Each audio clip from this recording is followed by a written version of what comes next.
Maintaining your beard isn't just style, it's self-respect. A well-grown beard boosts confidence and leaves a lasting impression. Elevate your look. Embrace the importance of beard care today.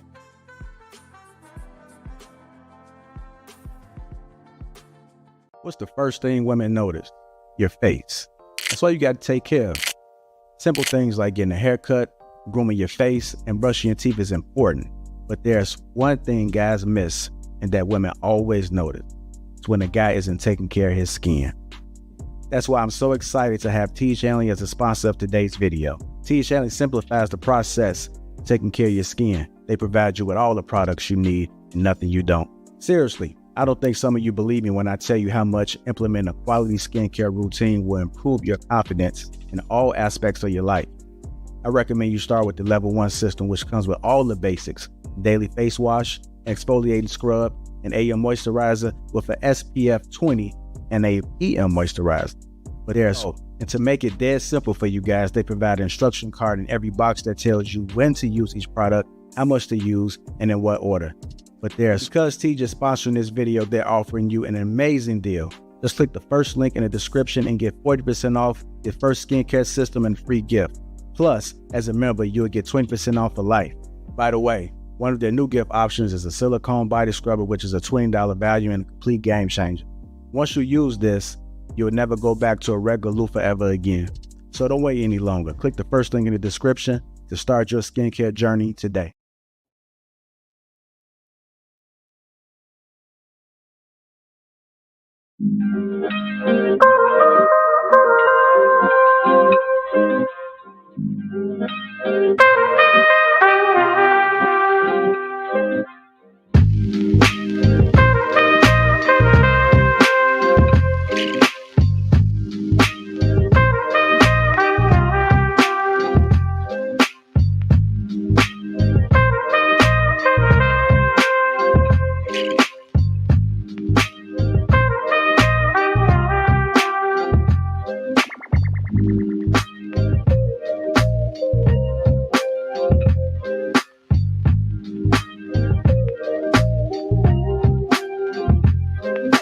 What's going on, fam? Welcome to Lapeef. Let's talk. Let me go ahead and introduce the crew. We got Mr. Darwin, Kelly, Ty, Law, and White.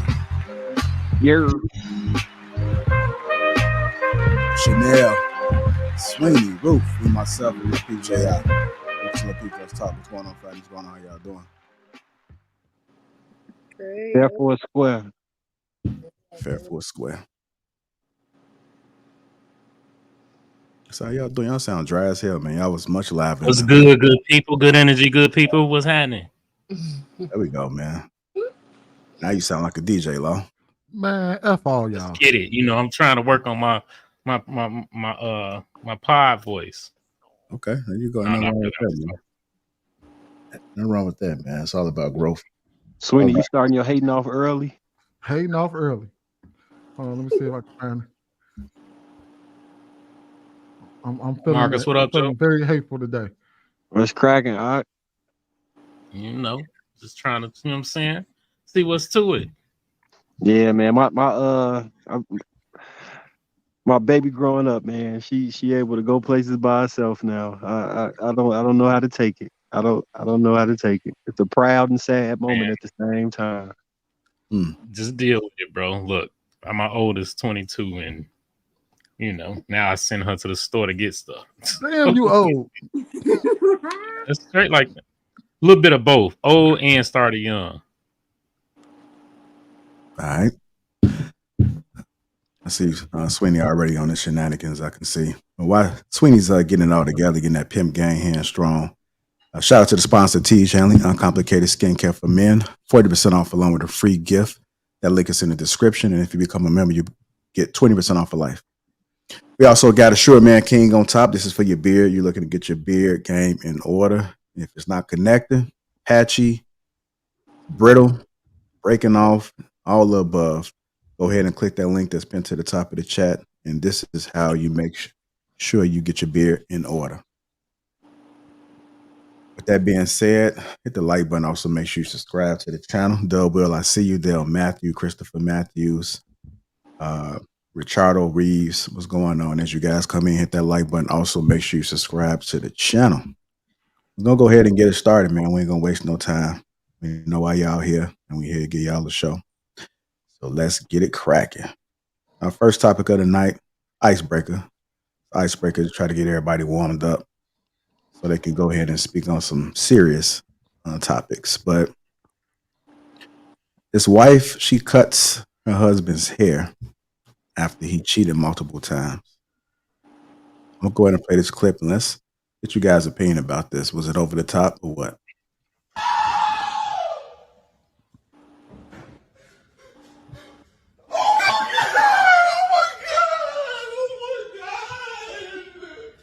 Yeah.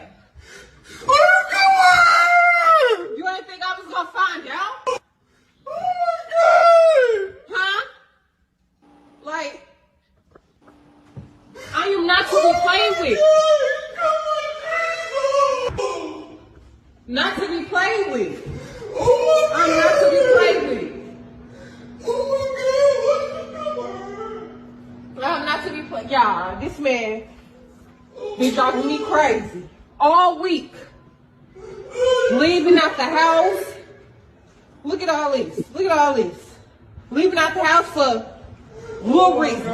Oh, I'm finna go, like, what? Going to the store, just getting little stuff that he could have got from the vending machine downstairs.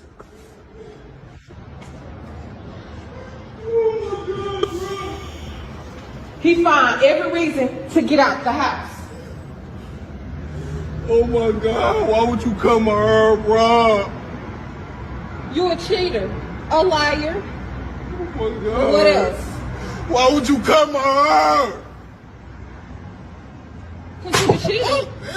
You booked the whole house. So I got several thoughts about this. I'm gonna go ahead and open it up. Trev sent it to me, man, and I'm like, is this fake? He said, I don't know, man. I'm thinking it had to be fake, right?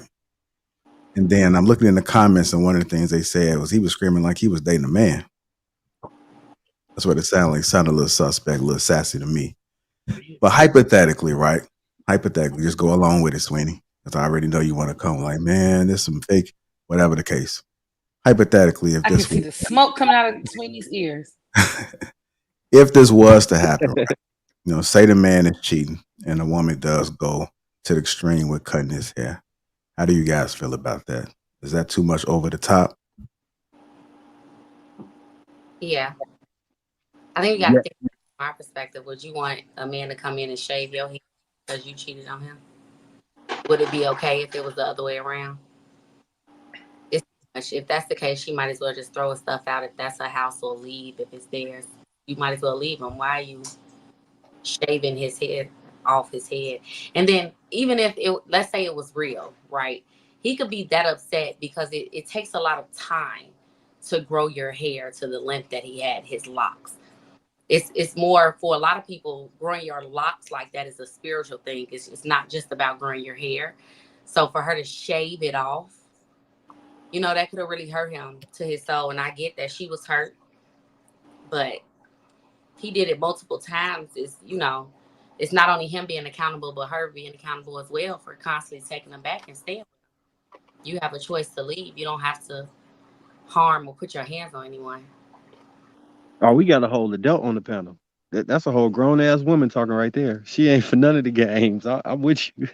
I'm 100% with you. It's plenty of grown adults, but you knew, so I don't know you. So you come with grown adult energy. Marcus, huh? Where's your camera at, dog? Man, you remember when my Because this the second time. I think maybe second or third. No, so my painting had fell on the computer and cracked the screen. I took it to Micro Center and I've been waiting for them to call me back to get it back. So that's why I ain't got no camera. Okay. You know, I'll be cameraed up. Okay. So I I'll rarely allow never it. be without no camera. Yeah. And then also we attempted to use this camera, but it kept on lagging. So it was looking it was bad. lagging. Yeah. That's why. Yeah, I'll be cameraed up. But let me ask y'all this. Would y'all judge him if he used his hair as extensions and put it back in his head? No. But he wouldn't be able to. He's No. No, I'm saying because I probably would suggest it. If I had did something that ignorant, I probably would have suggested just put them back in. Yeah, when his new growth come in, he can reattach it. Yeah. Yeah, But yeah, I'm she going to abused go him. ahead and say, yes, that is a charge. That is assault.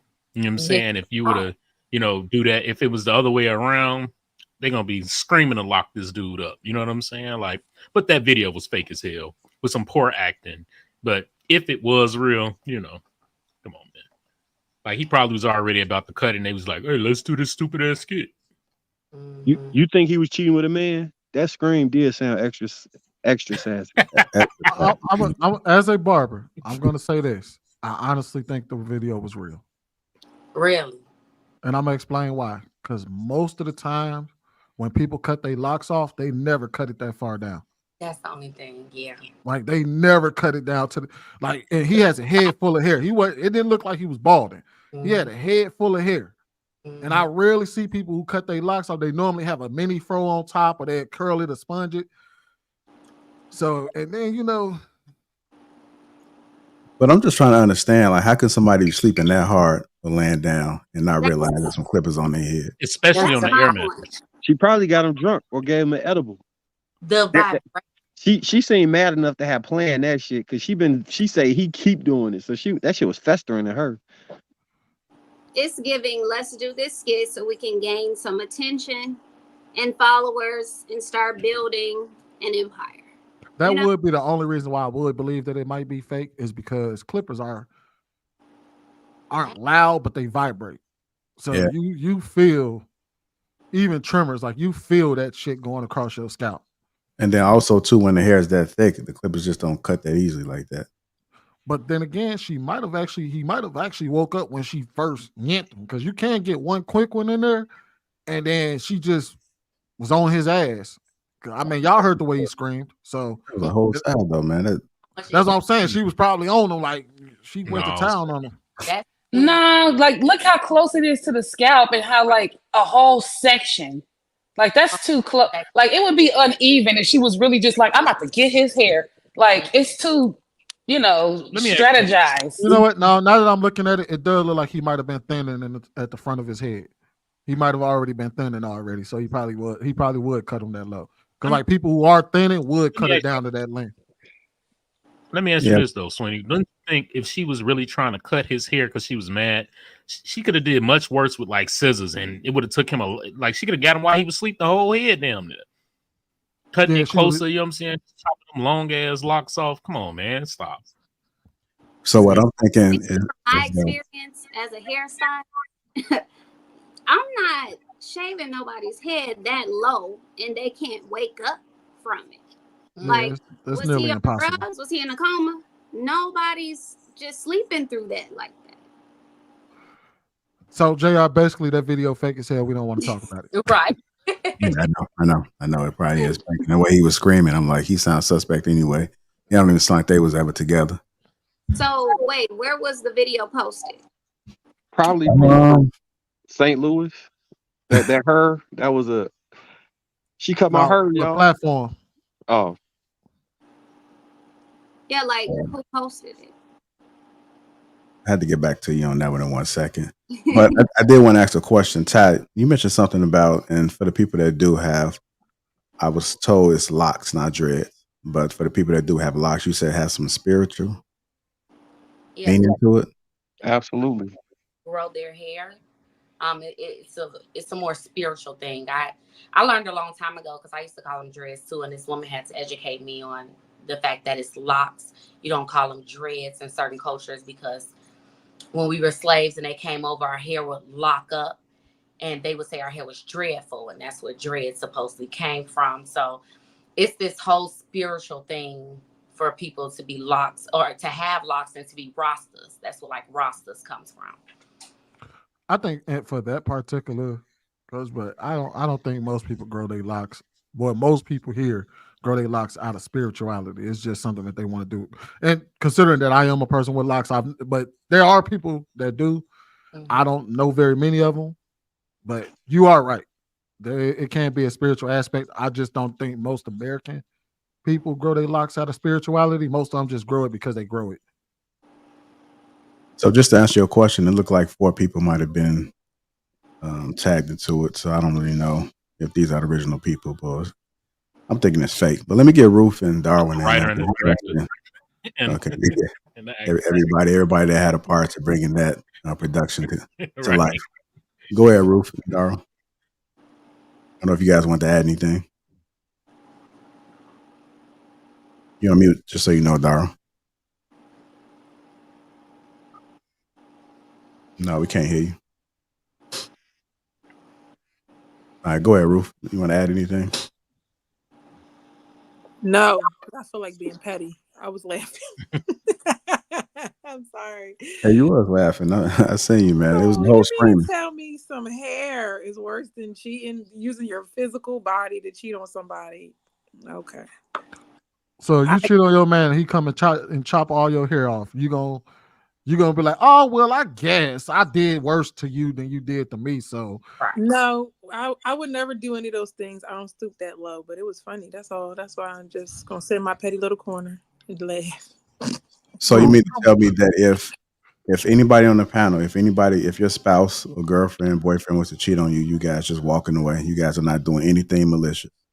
You guys are not shaving off on the eyebrows. Happened to me.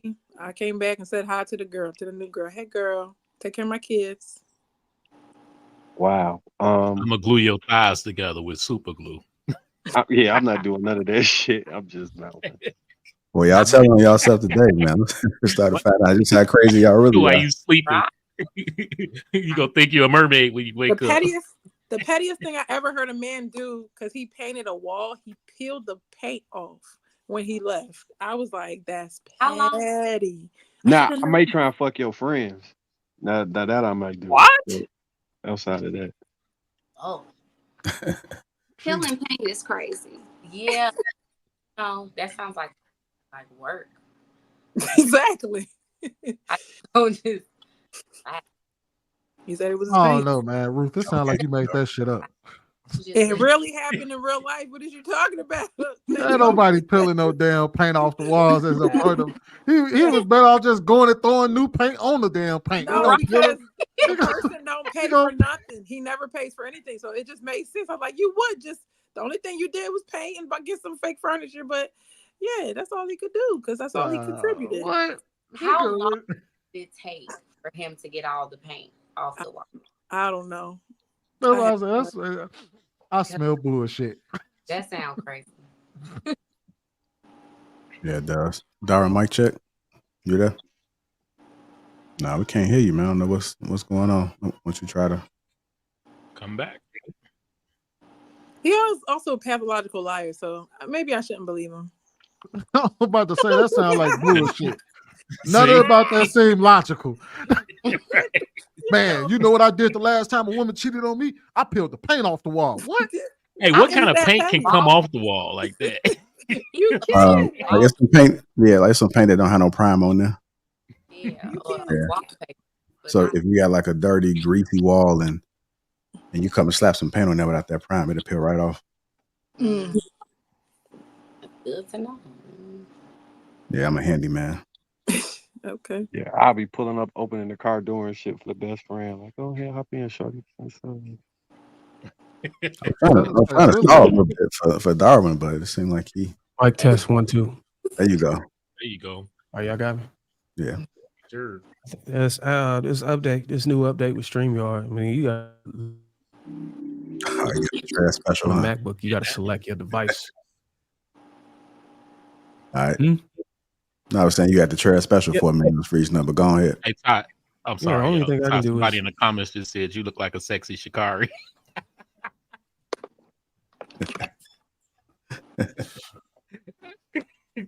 Go ahead, applying the Shikari ain't sexy. Nah, but listen.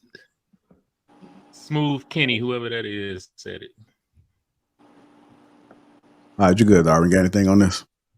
Well, the only thing I can ask is, I think similar to what somebody else already said was, does it warrant that kind of retaliation? Like, I mean, I know cheating is probably one of the worst things you can do. I mean, if this was real, it almost seemed like, and correct me if I'm wrong, Sweeney, you know more men with hair and you obviously got dreads. Is it worse to get cheated on or it worse to have your hair removed from your head? I ain't gonna lie to you. I would say they both equally fucked up. I think I would react pretty. I'd be pretty pissed at both of them. Would you scream it like that? I don't know about screaming like a bitch. No, I ain't gonna lie. You the same one that said Tyrese crying was okay, right? Yeah, but I don't know about y'all. Ask me what I do. Oh, okay. I ain't gonna lie to you. I don't know, man. It might get a yelp out of me, man. I might yelp. Wake up to a bald head, man. That might fuck me. That would fuck me up. I ain't gonna lie. I might crack a tear over that. I ain't gonna bullshit you.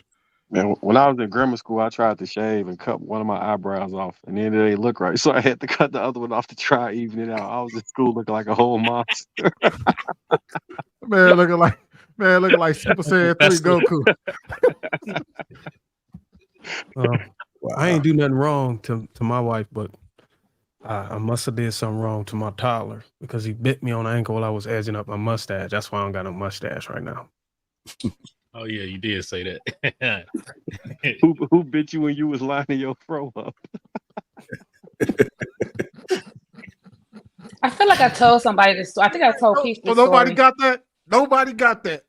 Nobody got that joke. Yeah, he's bald. Why you gotta lean on that, bro? Just let it pass. Marcus, I got you, bro. I got you. I'm on some silly shit. Somebody go laugh. All right, go ahead, Chanel. Chanel was about to say something. Go ahead. I remember, I think I told you this, Pete, when I was in high school, my senior year.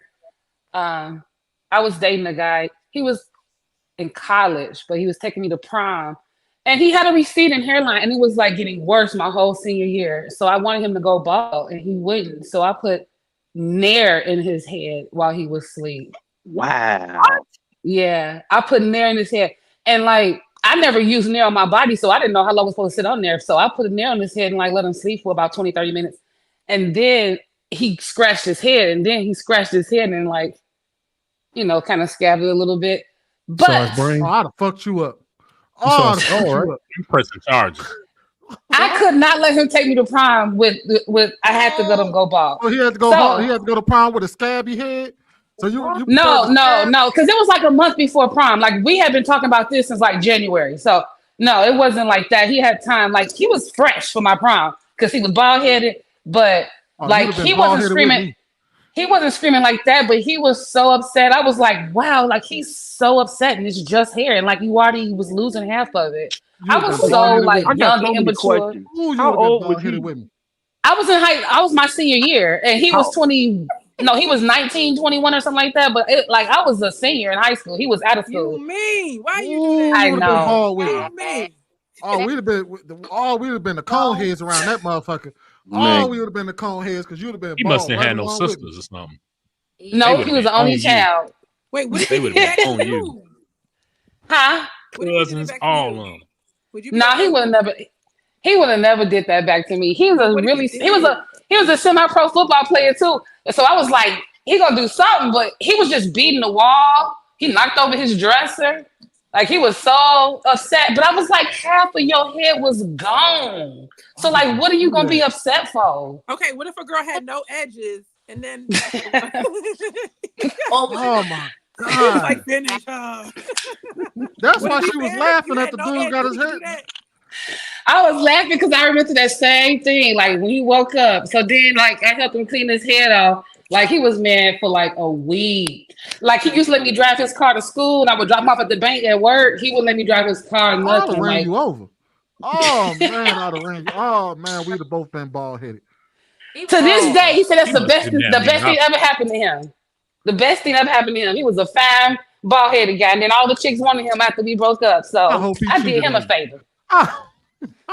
Chanel, you ever seen the movie Acrimony? Yes, I've seen that.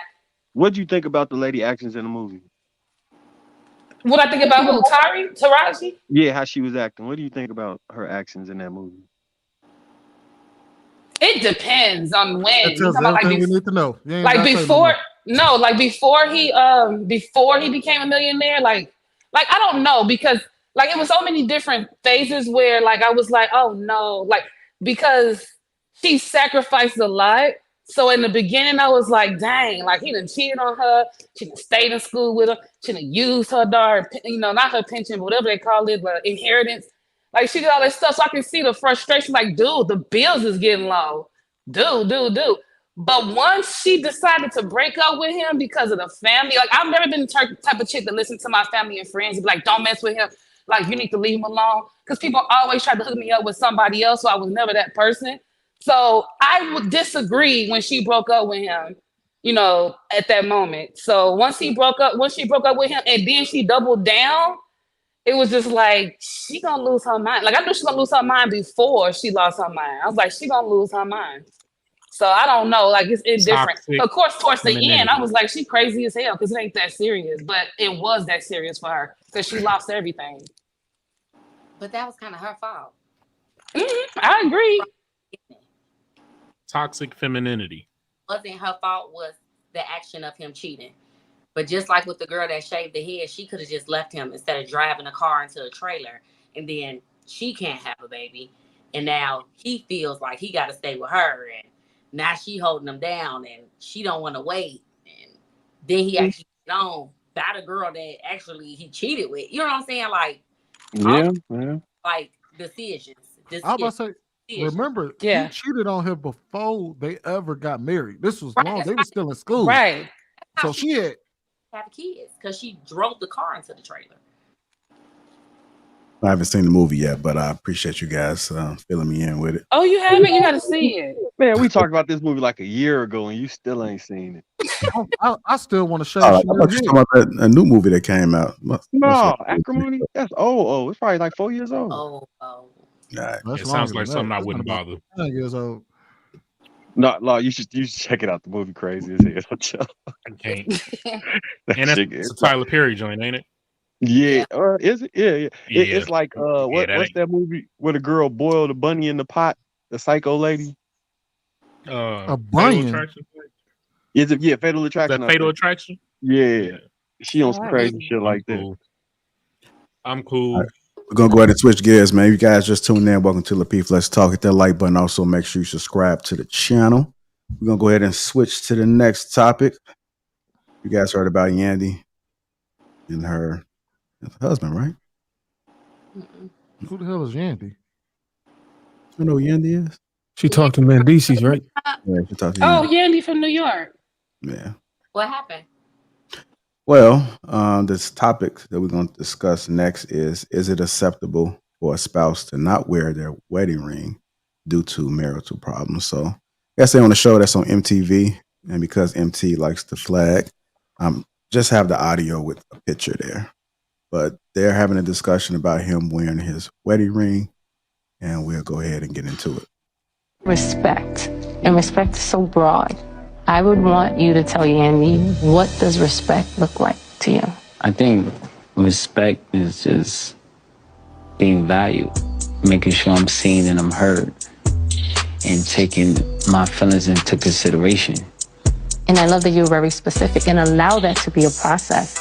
Yandy's not going to do that perfectly tomorrow, but now you're sowing the seed and she's aware to do those things for you. One thing that I also feel like is that respect should be mutual. Since we've been dealing and going through it, this guy over here decided he no longer wanted to wear his ring. I feel like once we get to a place where this respect is restored, then we can wear the ring. So if it was a question from Yandy about your ring, what would your answer be to her? My concept of wearing a ring is, people together as one. I'm trying to get there. Not there yet. But what is the part, the together part or the one part? Both. You don't feel like we're together? I feel like it invites so much negative energy. It invites so many questions. All of a sudden, people are like, are y'all together? He doesn't wear his ring. It's draining. How does it make you feel that she's feeling like that every day? For me, it has to feel real. A smile for social media, a smile for the cameras, and I can't fake it. I think once you start worrying about the comments and what the blogs are saying, you start to alter your life to some people that don't even know you or give a about you. But when it comes to Yandy, she pay attention to all that. So the question though is, are you willing to fight for this thing? I'm trying to get there. Every single time I come to these therapy sessions, I'm hopeful and I am praying that this moves our relationship forward. I'm leaving here today painted as the bad guy. I don't even understand what the point is of us continuing to do these sessions when you constantly leaving feeling like, I don't know, it just seems like I'm sick of it at this point. Like I'm annoyed and I'm just frustrated.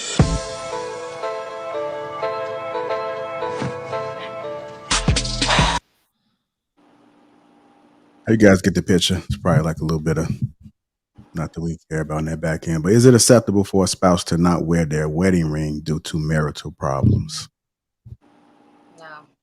I think it's going to depend on really like how big is the problem? Are y'all separated? Like, what we doing?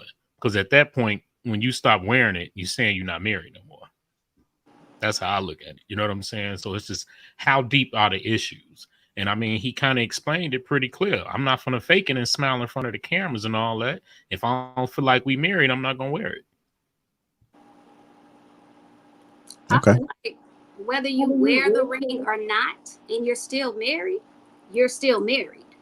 until you get divorced. So if he decides to take off the ring, okay, we're still married.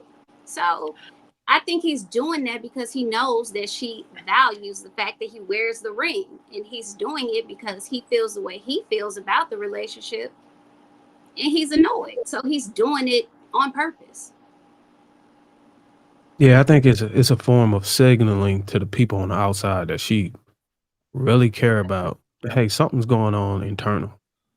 Something's going on inside our household. And I know how important her image is and the perception of her from the fans and the comments and stuff. So what I'm gonna do is I'm gonna take my ring off so people can know that there's problems. And you don't seem like you don't give off this impression that everything's all good, because I don't want it to be like that. I don't want to fake it. So I think what he's doing is his form. I don't know if I want to say it's a form of manipulation, but it's a tactic, a way to, Get under her skin. Get under her skin and just let everybody know without it going on a record. Mm-hmm. That, hey, look, this woman ain't worthy of marriage. And look, I don't have a ring, so go talk shit about her, or go ask her what's the problem is, because I can't. I think once you go to this avenue, you feel like as a man, it ain't nothing you can do to get her to get in line. So what you do is target what she really value, and that's her fan base. Well, if she wasn't worth marrying, he would have never married her. So I don't think he feels like that. I think he's displaying his dislike the best way he knows how. Mm-hmm. I think it was perfect when he opened up by saying that he didn't feel respected in the relationship. And because he doesn't feel respected, the easiest way for him to disrespect her is to attack her image. Because like he stated, he feels like that is the main thing she cares about. He doesn't care about what the blogs and everyone else says about their relationship, but she does. So if he takes the ring off, that's almost like him yelling at her and saying, I need more from you. I need you to start respecting me. I need you to start paying more attention to me and what I need from you, so that you can also get the validation from what you're looking for, which is the validation from you. I think it's important to understand that just because you married, just because you initially checked all the boxes that you were worth marriage, doesn't mean that you can go through some changes in your life to unbecoming of a wife, as far as your worthiness.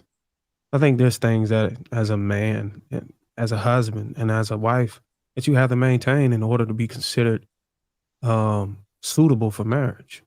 And once you start deviating from those things, these are the types of things that's probably going to happen. I mean, should it happen? That's a whole nother discussion.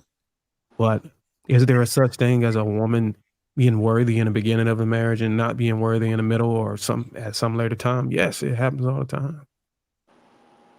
I haven't seen the whole entire clip, but based off what we've seen, it seemed like she was more focused in that particular section about the ring instead of what he was saying. Even if he was to put the ring on, it still wouldn't even matter because it doesn't change the way he feels. So the focus needs to be on whatever the issue is. And then I'm pretty sure if the issue gets resolved, then he will put the ring back on.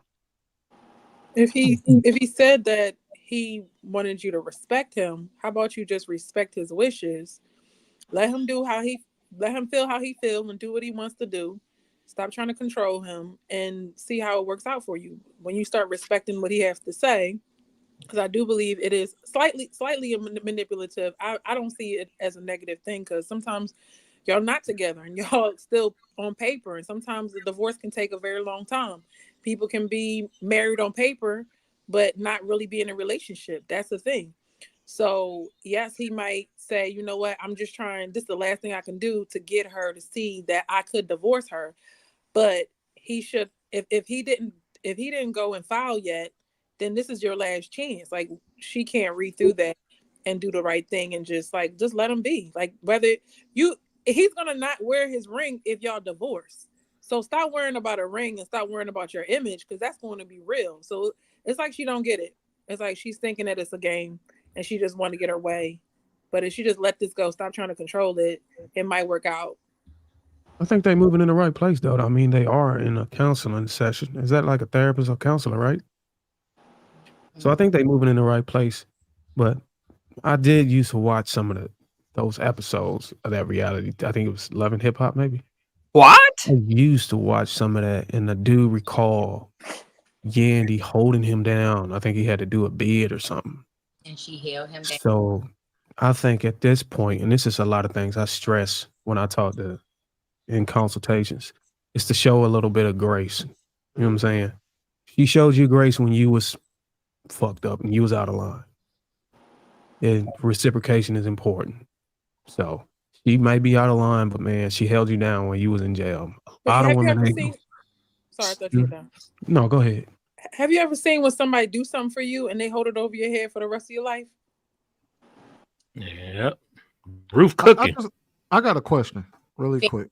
So though, but I think it's just him saying, just like she held you down, or just like she went through all of that with his baby mama and the relationship and bring family together when he was gone.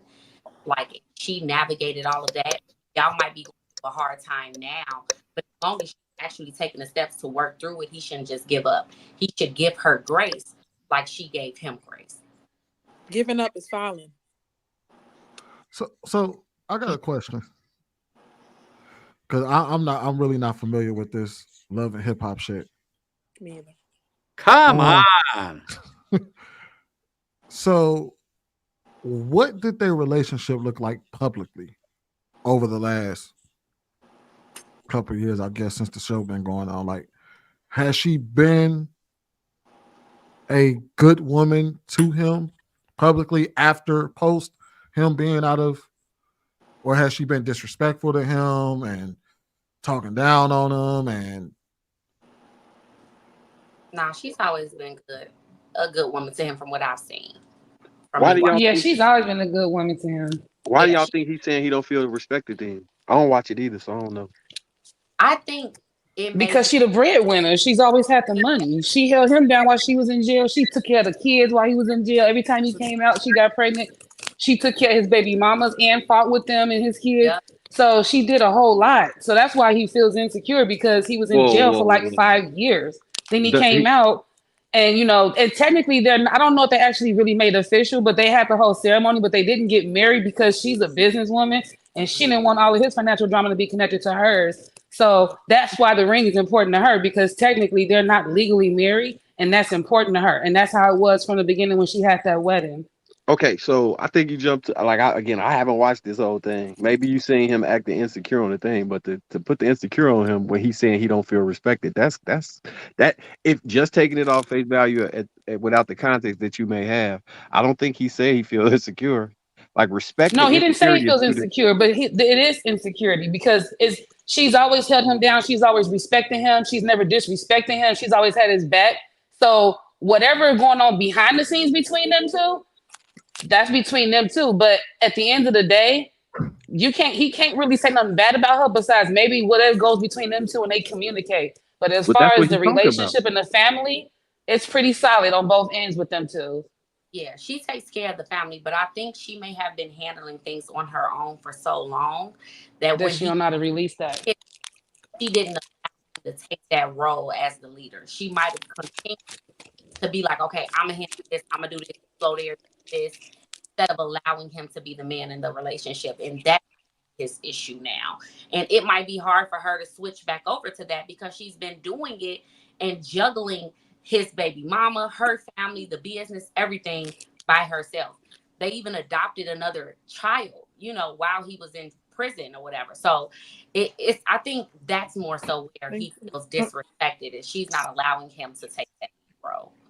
Yeah, it was at one point he wanted, like when he first got out of jail, he was like planning on getting a house for his family. Like, I'm gonna finally get a house for my family. And she jumped up and bought a condo. And he was like, okay, but that was a sign right there. Like, he ain't like that. You know what I'm saying? He was like, but I told you I was gonna do the house. And she was like, but it's, we got to this. In her mind, she thought she was just doing what she always been doing. All right, But he didn't like that. So wait a minute. So somebody in the chat just said she never listened to what he says. She was gonna give her eggs for her cousin to get pregnant. He didn't want her to do it, but she was still gonna do it anyway. That's disrespectful. That's true. So look, right? Y'all remember one of the main things that he said was he's not gonna sit here and fake it. Yeah. Right? You know what I mean? So all this that we done seen in the public eye, that could be all she's worried about. She's a businesswoman. Here's the thing. We can't say she took care of all this, that, and the other, because a boy went to jail for what? He had money. You don't get out the joint for doing 5 years and say, I'm about to go buy a crib for us. He had money. So a lot of times when we hear this, oh, she held it down. Yeah, you probably held my money down, used my money to take care of my family. You know what I'm saying? Let's not, just because we see what's pushed out in this love and hip hop as storyline that they portray, he probably feels a certain way. Like, look, you keep pushing this out here, you want to smile for the cameras, and we ain't even slept in the same bed in 3 months. You know what I'm saying? Why I'm not wearing this ring until this shit either get fixed or I'm out. So I mean, I'm not gonna sit here and say, oh, she did this or she did that, and not take into account that he said, I'm not gonna fake it. I'm not gonna smile in these. You worried about the cameras and smiling in people's face. That's the main thing I heard, which tells me it's something going on that she's very aware of.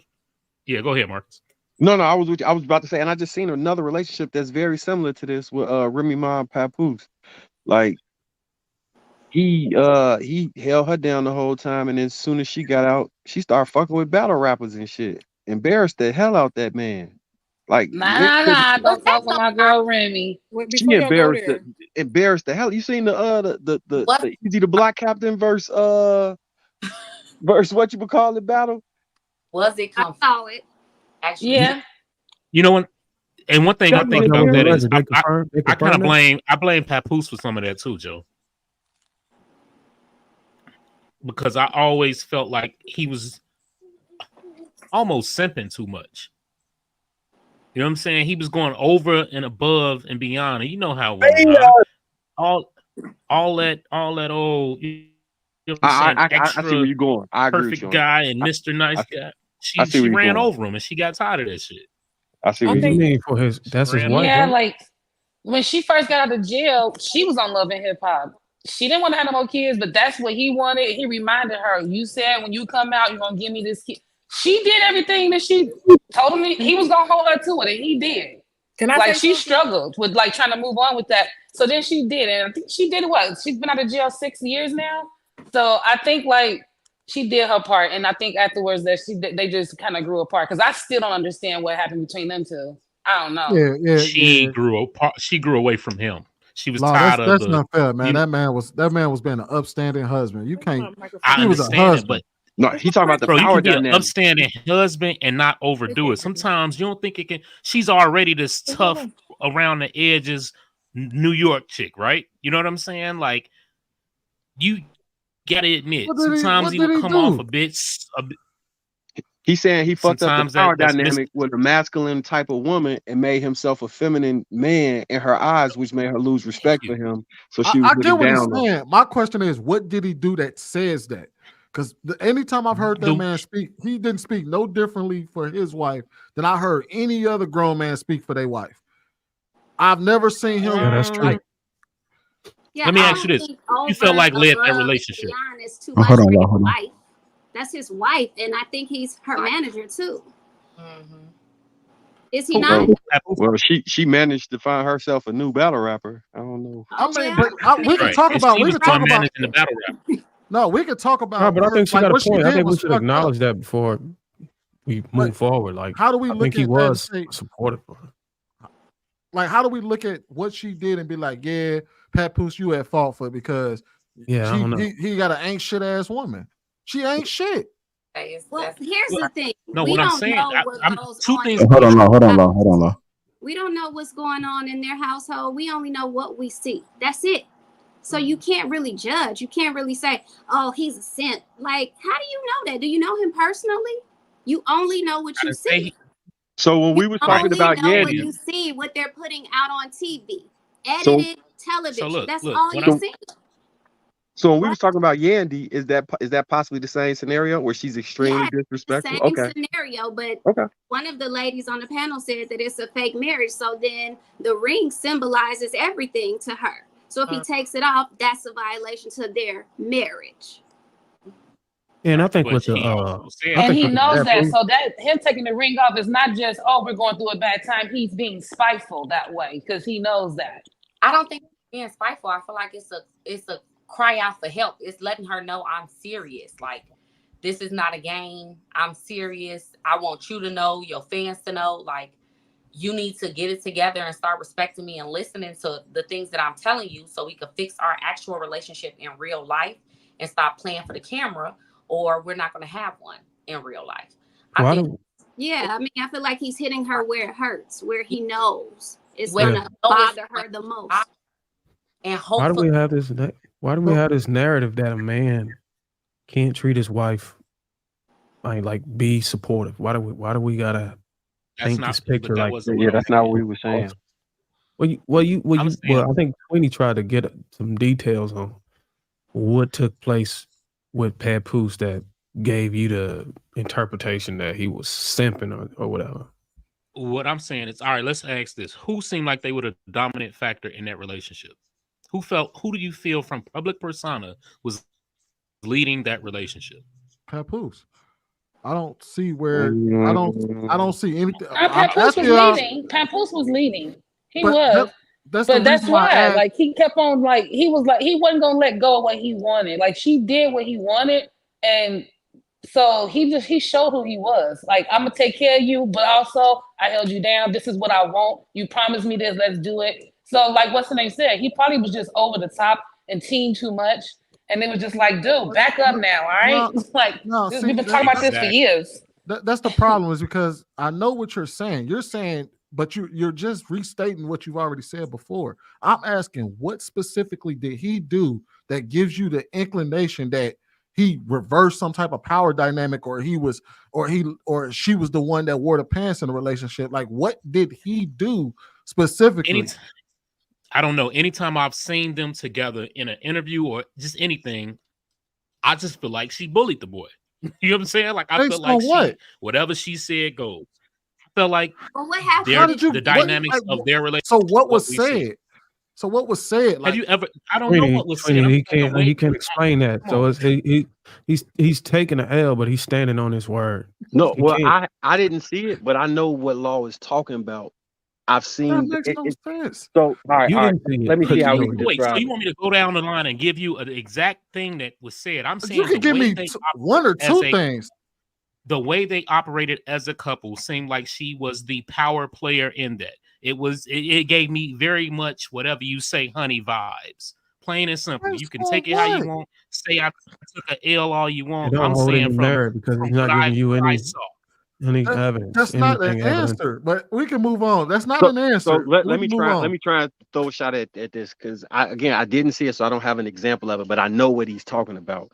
Now, to be clear, there is absolutely nothing wrong with supporting your wife. There's absolutely nothing wrong with being there, being on her side, being on her corner, holding her down, and doing as much nice shit as you humanly possibly can for your wife. With that said, there is a difference in a relationship when your wife begins to look down at you. And I think he's trying to describe the dynamic that they were in. The wife seemed to be bossing him or looking down, no matter if he was the manager or whatever other role. If he's in a position where he essentially is a fan to her, because we talked about this before with the power dynamic, then that could make her lose attraction and respect for him, which could that's what we're talking about. I get what you're saying. I get what you're saying in theory. I'm asking for evidence. In theory, you may be right. All I'm asking is, what did you see in their relationship that says that was the thing? I didn't see it in person, but what I did see is he didn't want her to be dealing with Easy the Black Captain to do the battle, right? She still did it. He didn't want her driving in the car with him. She still did it. He didn't want her going to the second battle. She still did it. He came into the battle rap event and allegedly fought him at the battle. After he fought, she still went and hung out with Easy after that. So on stage, so while basically, Buddy rapping about what how, that is. So basically, what that is he had a disrespectful woman. He wasn't a simp. She was being disrespectful. Exactly. There was nothing that he done. There was nothing that he was did. doing that. It was nothing he was doing that any other man, regular man, would do in this situation. He was just saying that these are my boundaries, and you're crossing them. And I'm trying to give you some grace so you can get in line, or we gonna lose this relationship. I don't think he was being a simp. I don't think it was nothing he was doing to push her into somebody else's crotch. I think the other factor is that we don't know how many times Papoose could have cheated, which would have made her cheat. We don't know. Come on now, man. Did she say he cheated? I'm just saying the knowledge, the public knowledge is that Remy Ma cheated. All I'm saying is we don't know what Papoose could have done. But is that a thing? Like, if you cheat, is that still openly in battle? I thought we got past that. I thought when you turn 30, you kind of get past that. Oh, you cheated, I cheated. Like, how old are these you would people? think, but Hold on, wait a minute. I feel like she did a big. I agree with what you're about to say, Queenie. Go ahead. Wait a minute. I know exactly where you're going. Wait a minute. So here's the crazy part right here. Isn't it known that she cheated on him? It's like well known at this point that she cheated on him, right? Yeah. Or is this just a When rumor? did she cheat on him? I'm asking. I could have sworn it was well known that she cheated on him. I'm looking at a video right now. I'm looking at a video right now of her dressed alike with the dude. You know what I'm saying? At his battle, they look, man. Y'all gotta stop with this. So, like, we can't read between the lines. We know good and well that this dude was like real talk, all about Remy, and she never really showed that same kind of energy back towards him. It always felt like he was, backing her up. I don't care what. Look, y'all can say what exactly. Y'all know what I'm talking about if y'all ever seen Remy them Ma together. breaks down and admits to cheating on Papoose. Remy Ma reacts to allegations that she cheated on infidelity. Remy Ma's side dude confirms cheating rumors and leaked video. Everybody do when they get out on the long bid. They go to jail for a long time. They get out. You hold them down. You think they're not gonna cheat, and they cheat. That's what she did. But that's men. That ain't what women typically do. Well, I guess where I was going at is that happened. We know publicly that she cheated on Papoose. Ain't no way in hell that the public will find out that she cheated on Papoose and she don't say shit about him cheating on her. That would be public. Now that would be the first thing you jumped out the gate with and say, yeah, that nigga cheated on me too. That's why I did it. She never confirmed she did it. She never. Yeah, I thought she did. It was a No, that's what I was just saying. All of this stuff is alleged. I've looked into that. You're looking at. If you listen to the lyrics of that last song that she just did with Mary J. Blige, she talked about it on that verse. She went in on that verse. She basically told him, "Sorry, nigga, I'm gone now. You lost." Here's my thing. So the dude got up in a battle and talked about it while she's standing there behind him. Come on, man. Let's stop with this old. Yeah, that's kind of weird. Like, she never act like she respected this dude. You know what I'm saying? He always felt like the puppy dog, the babysitter. You know what I'm saying? You'll see him following up behind her all the time. She probably got tired of having a puppy dog, and she wanted to go get somebody that's gonna tell her to shut up sometime. You know what I'm saying? I can't rock with that law. Nah, I don't think that was the thing at all. I'm telling you how it is. Nah, she was just an ain't shit ass woman. Yeah. First Two you be things can yelling be at true at the people, same then time. you be telling That's people to just shut up respect, bro. more. We can't give women a pass for being disrespectful because a man is being giving a woman giving her good treatment, man. We got to kind of stop No, it's doing not that. about good treatment. Stop doing that. Stop trying to make it all like it's not. I'm saying there's a very fine line. Nice guys finish last is a real thing. You got to have a backbone. I'm gonna keep it real. What did he do that didn't prove that he had a backbone? The way she always treated him. Did y'all ever see them on any of these reality shows? The same reality show he didn't want her to go on, but what they both end up doing, going on a reality show. If I tell my wife we're not doing So this you shit, saying him we're not doing just say he compromised. So you saying him compromising and catering to what she wants and her needs. Is why he alone It's now. her She on stage with justification for another her to dude cheat on him. humiliating him. It's not a justification, Darwin, but depending on how it was done, it absolutely can be the reason why that relationship gonna fail. So Like, being on some treated real right, shit. it can be testing grounds for But getting I don't agree that. with that because I've been in relationships and I've seen relationships where men have done the things that their women want and desire, and it didn't lead to cheating. It led I ain't to, talking hey, about thank cheating. you, I I'm talking about appreciate that. leaving. You didn't have to do that, but I appreciate you doing that. You must really love me versus, oh, you did that for me, something to hop on another cock. Again, y'all conflating the two things. We're not saying you can't treat your woman right. That's why I set it off in the beginning with the preference that, hey, you can treat your woman the best anybody has ever treated anybody in the world and it not change the dynamic in a relationship. What he's speaking to is the way they interacted. There's a power dynamic that exists between men and women at all times in a dating relationship. Men who understand that power dynamic can look at another relationship and see when the power dynamic is fucked up, and it's blaringly obvious to us, and we can tell that relationship is doomed. We don't know exactly when, but we can tell that it's doomed. That's why I say I agree with him, because I knew what he was talking about. I haven't watched the show, but I trust his opinion on that because I know what he's talking about. I get what you're saying. I think that's BS because women with red flags is going to show their signs. You can ignore them, yeah, and then yeah, you get disrespected or you get cheated on. But I think we kind of being disingenuous to the women who appreciate So she what was a a red man flag does. the entire time.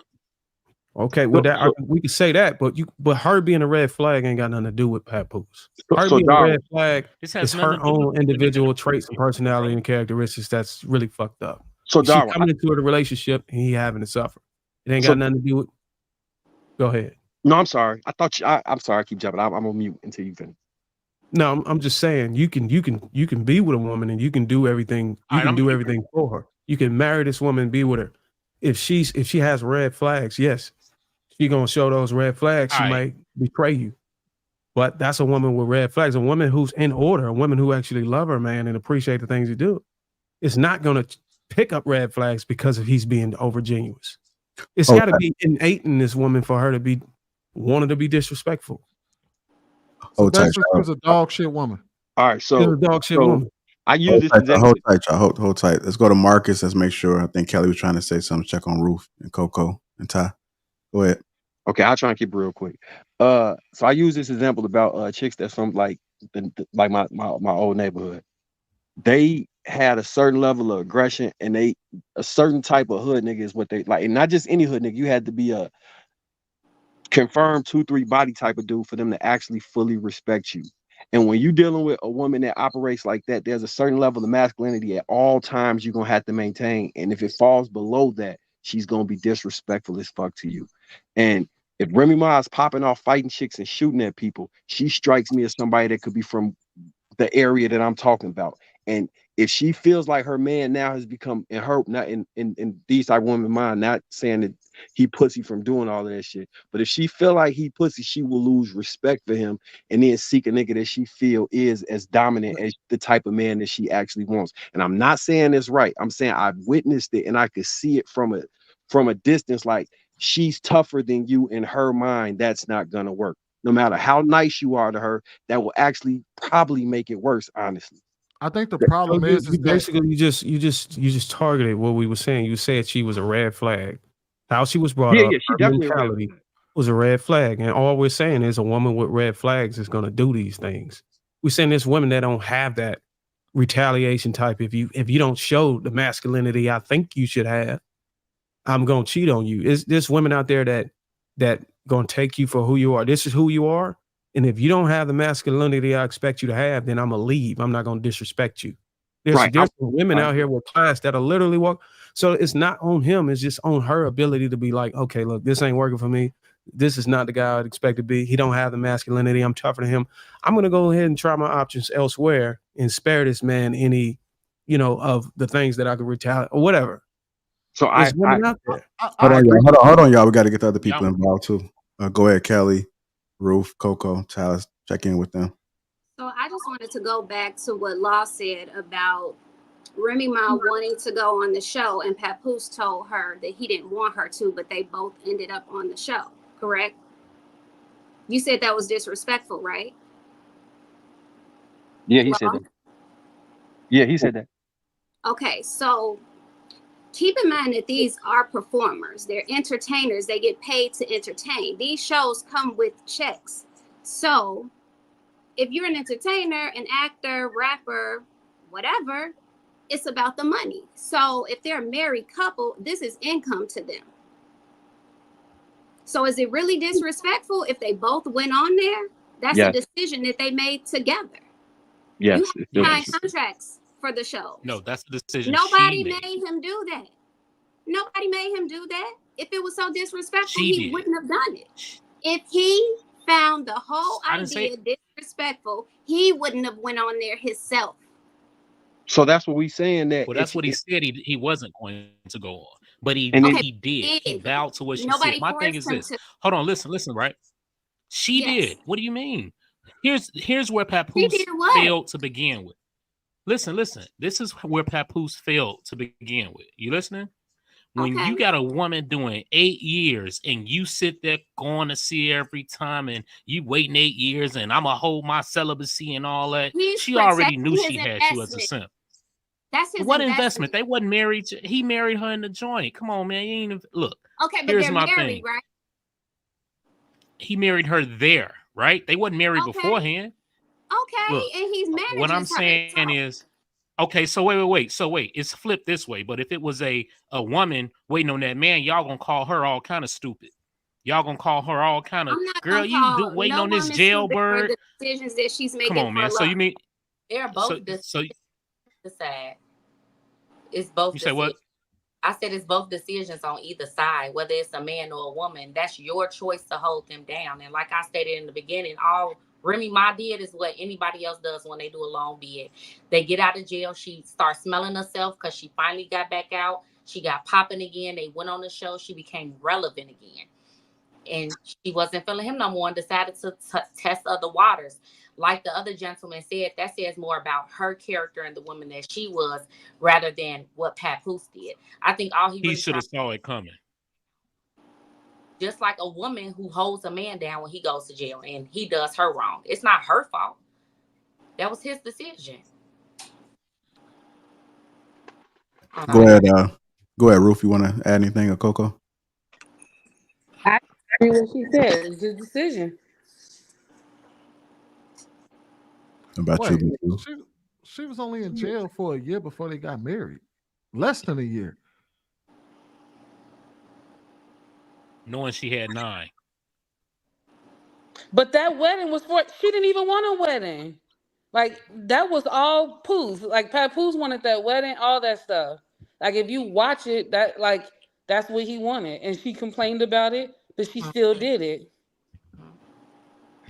So who looking like the simp? Who looking like the goofy that should have saw the signs? Come on, man. Stop. Like, he was getting a return on his investment. I think you're mixing up two different things. You're mixing up simping and low self-esteem or being aware. No, those go hand in hand. Those go hand in hand. Usually simps have low self-esteem and they do things that would be a red flag in any other scenario. But they're doing it for the woman. You know what I'm saying? They're doing it because they want to. You can have high self-esteem and still be a simp. It's at the end of the day, it's all about the outcomes. That's impossible. That's an oxymoron, bro. I've seen guys with high self-esteem that think really high of themselves and they still they high self. see them. They think, well, you gotta let me finish so you can kind of try to understand what I'm saying. You can say no, but I'm still gonna try to get the point out so you can understand it. I've run into guys who had high self-esteem. They think very high of themselves. And they run into a woman that just think drop dead gorgeous. Or they think they would never had a chance for them. And they just go simping away. They don't think low of themselves. They just never had a woman give them that much attention that was so dazzling. It happens, bro. I've seen it happen. I've seen it happen, bro. So Darwin, in your explanation, wasn't as high as you think. Darwin, in your explanation, you explained that their self-esteem was lower because they said the woman was out of that she wouldn't have never given them a shot. So if you're dating a woman you feel is that much better than you, by that law, it doesn't necessarily mean in other aspects of your life your self-esteem is low, but your self-esteem would be low in relation to that relationship because you feel she's better than you to the point that you're willing to do anything. I didn't say she. See, now you're twisting it. I didn't say he felt she was better than him. So the part that I heard, he recognized and understood his value in the dating market. He sort of with I think Trev used his phrase is punching outside of your weight class. He was punching outside of his weight class and he was getting attention and he was soaking it up because he never had that kind of attention. He didn't think low of himself. He just never had that experience with a woman that was so beautiful. So Darwin, that's why I said that's where I go. High self-esteem. Just because you're able to get attention from people that you've never had doesn't mean that your self-esteem becomes lower. So again, that's why I said that you never had. In relation to the relationship, his self-esteem was low. In regards to his regular life, his self-esteem could be high. By placing the woman above you, you have lowered your own self-esteem because as a man, you should not. That was my argument. That was my argument with Papoose. I said he saw a woman with red flags. And usually women with red flags that get over men, they have low self-esteem. It's not necessarily he was simping. Because if my wife, I'm married. I'm gonna do what I like making my wife feel happy. As you should. And grateful and all these other things. As you should. It makes me feel good, but they don't make me a simp though. You get what I'm saying? It does not. So they were together for almost that's not the category of a simp either. Wait, they was together for 3 years before she got incarcerated, and then he married her. In less than a few months after she got incarcerated. Like it wasn't like she was in jail for 3-4 years, and then he was like, "All right, I'm gonna marry this woman." They were together. So if you and your wife were talking about getting married prior to, and then something happens to you where you go to jail. You're going to say, hey, look, man, I know I'm about to be down for about 8 years. You can go ahead and do something else. Or would you marry that woman that you planned on marrying? I still would marry. I don't know where we disconnecting at because I understand exactly. Like I wouldn't call him a simp and all that other stuff, but I get the point that he's saying about placing her on a pedestal above you, and that does not work in a relationship. And that, like, in my personal purview on how relationships become successful, the man has to be in a dominant role, and most women will say they're looking for a leader or a man in a dominant role. If you place yourself underneath the woman, when I talk about pedestalizing somebody or looking up to her, in that type of relationship, in any regard, it's doomed for failure 9 times out of 10. Hold on, Sweeney. All right, since we got some ladies on the panel, let's just ask the ladies about how do they feel about men putting them on the pedestal. I love it. Like Russell Wilson, the way he treats Sierra, like I like that. Like I like to be treated that way. But I can't do a soft guy. Like you have to be able to tell me, like, girl, shut the fuck up. So, because I'll chew you up and eat you up. So it just depends. But I do like to be spoiled, and I do like to be treated like and cherished because that's how a woman's supposed to be treated. Like, what's wrong with that? Nothing. Agreed. That's why I detached treating women nicely from the other thing you're talking about. It's a clear separation. And I'll say it again. You can treat women the best possible, and it does not necessarily mean you've placed them on a pedestal above yourself. But when you've placed them on a pedestal above yourself, it becomes obvious, and it's hard for a woman to respect you from that point. That's the only point we make it. The problem is that we keep looking at what he did rather than who she is. That's what I'm saying. He didn't do anything. He didn't do anything no different. He didn't do anything no different than any normal husband would do on the planet. He didn't do anything different. What y'all are doing is y'all looking at, y'all are doing is y'all looking at the woman and saying, if the woman sees you as pussy, that means that she's gonna go out there and do something. That doesn't make him a pussy. That just makes her a shitty woman. Because he didn't do anything different. He did what any husband would do for their wife. What he did, what she did was, you talking about she a bulldogging ass, ain't shit ass woman who looked at her man as pussy because he was being a normal man. This is like those chicks that say, I want a man that's gonna punch me in the face and put me in my place.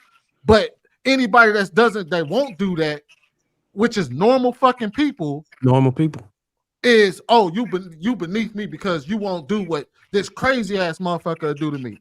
She needed a crazy ass nigga. He wasn't crazy. He wasn't bad. He wasn't no simp. He wasn't none of that. He was a normal dude, and he got with an ain't shit ass woman. That's it. I agree. And the thing is, she knew him before he went to jail. This Papoose never changed in the relationship. So she just ended up showing her true colors. That's what I'm saying. It's not about him. It's about her. Her actions and decisions were terrible. That's it.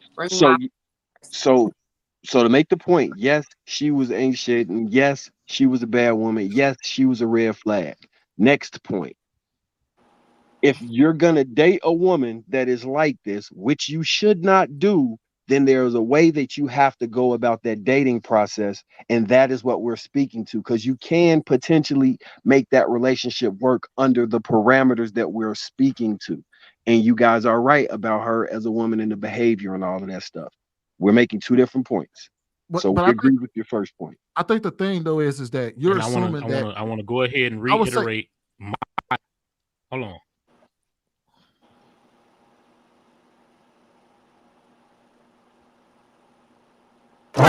Also, you got to account for the fact that a lot of these men from my experience, a lot of these men that have these relationships with these women with these red flags, they don't even know. They don't even know how to move. Like, they don't know that they probably shouldn't get into a relationship with them in the first place. They don't know how to deal with these women on that level. So they end up screwing themselves over. And this is why we do what we do. We make these videos. We have these consultations. We try to spread awareness as much as we can so that these brothers can be aware and protect themselves. Can I answer the question now? Hold on. Let Ruth answer the question. Then we got to transition, y'all. Y'all being a little disorganized tonight. We not staying on the same topic, and then he said let the women answer, and we haven't been able to answer like all night. So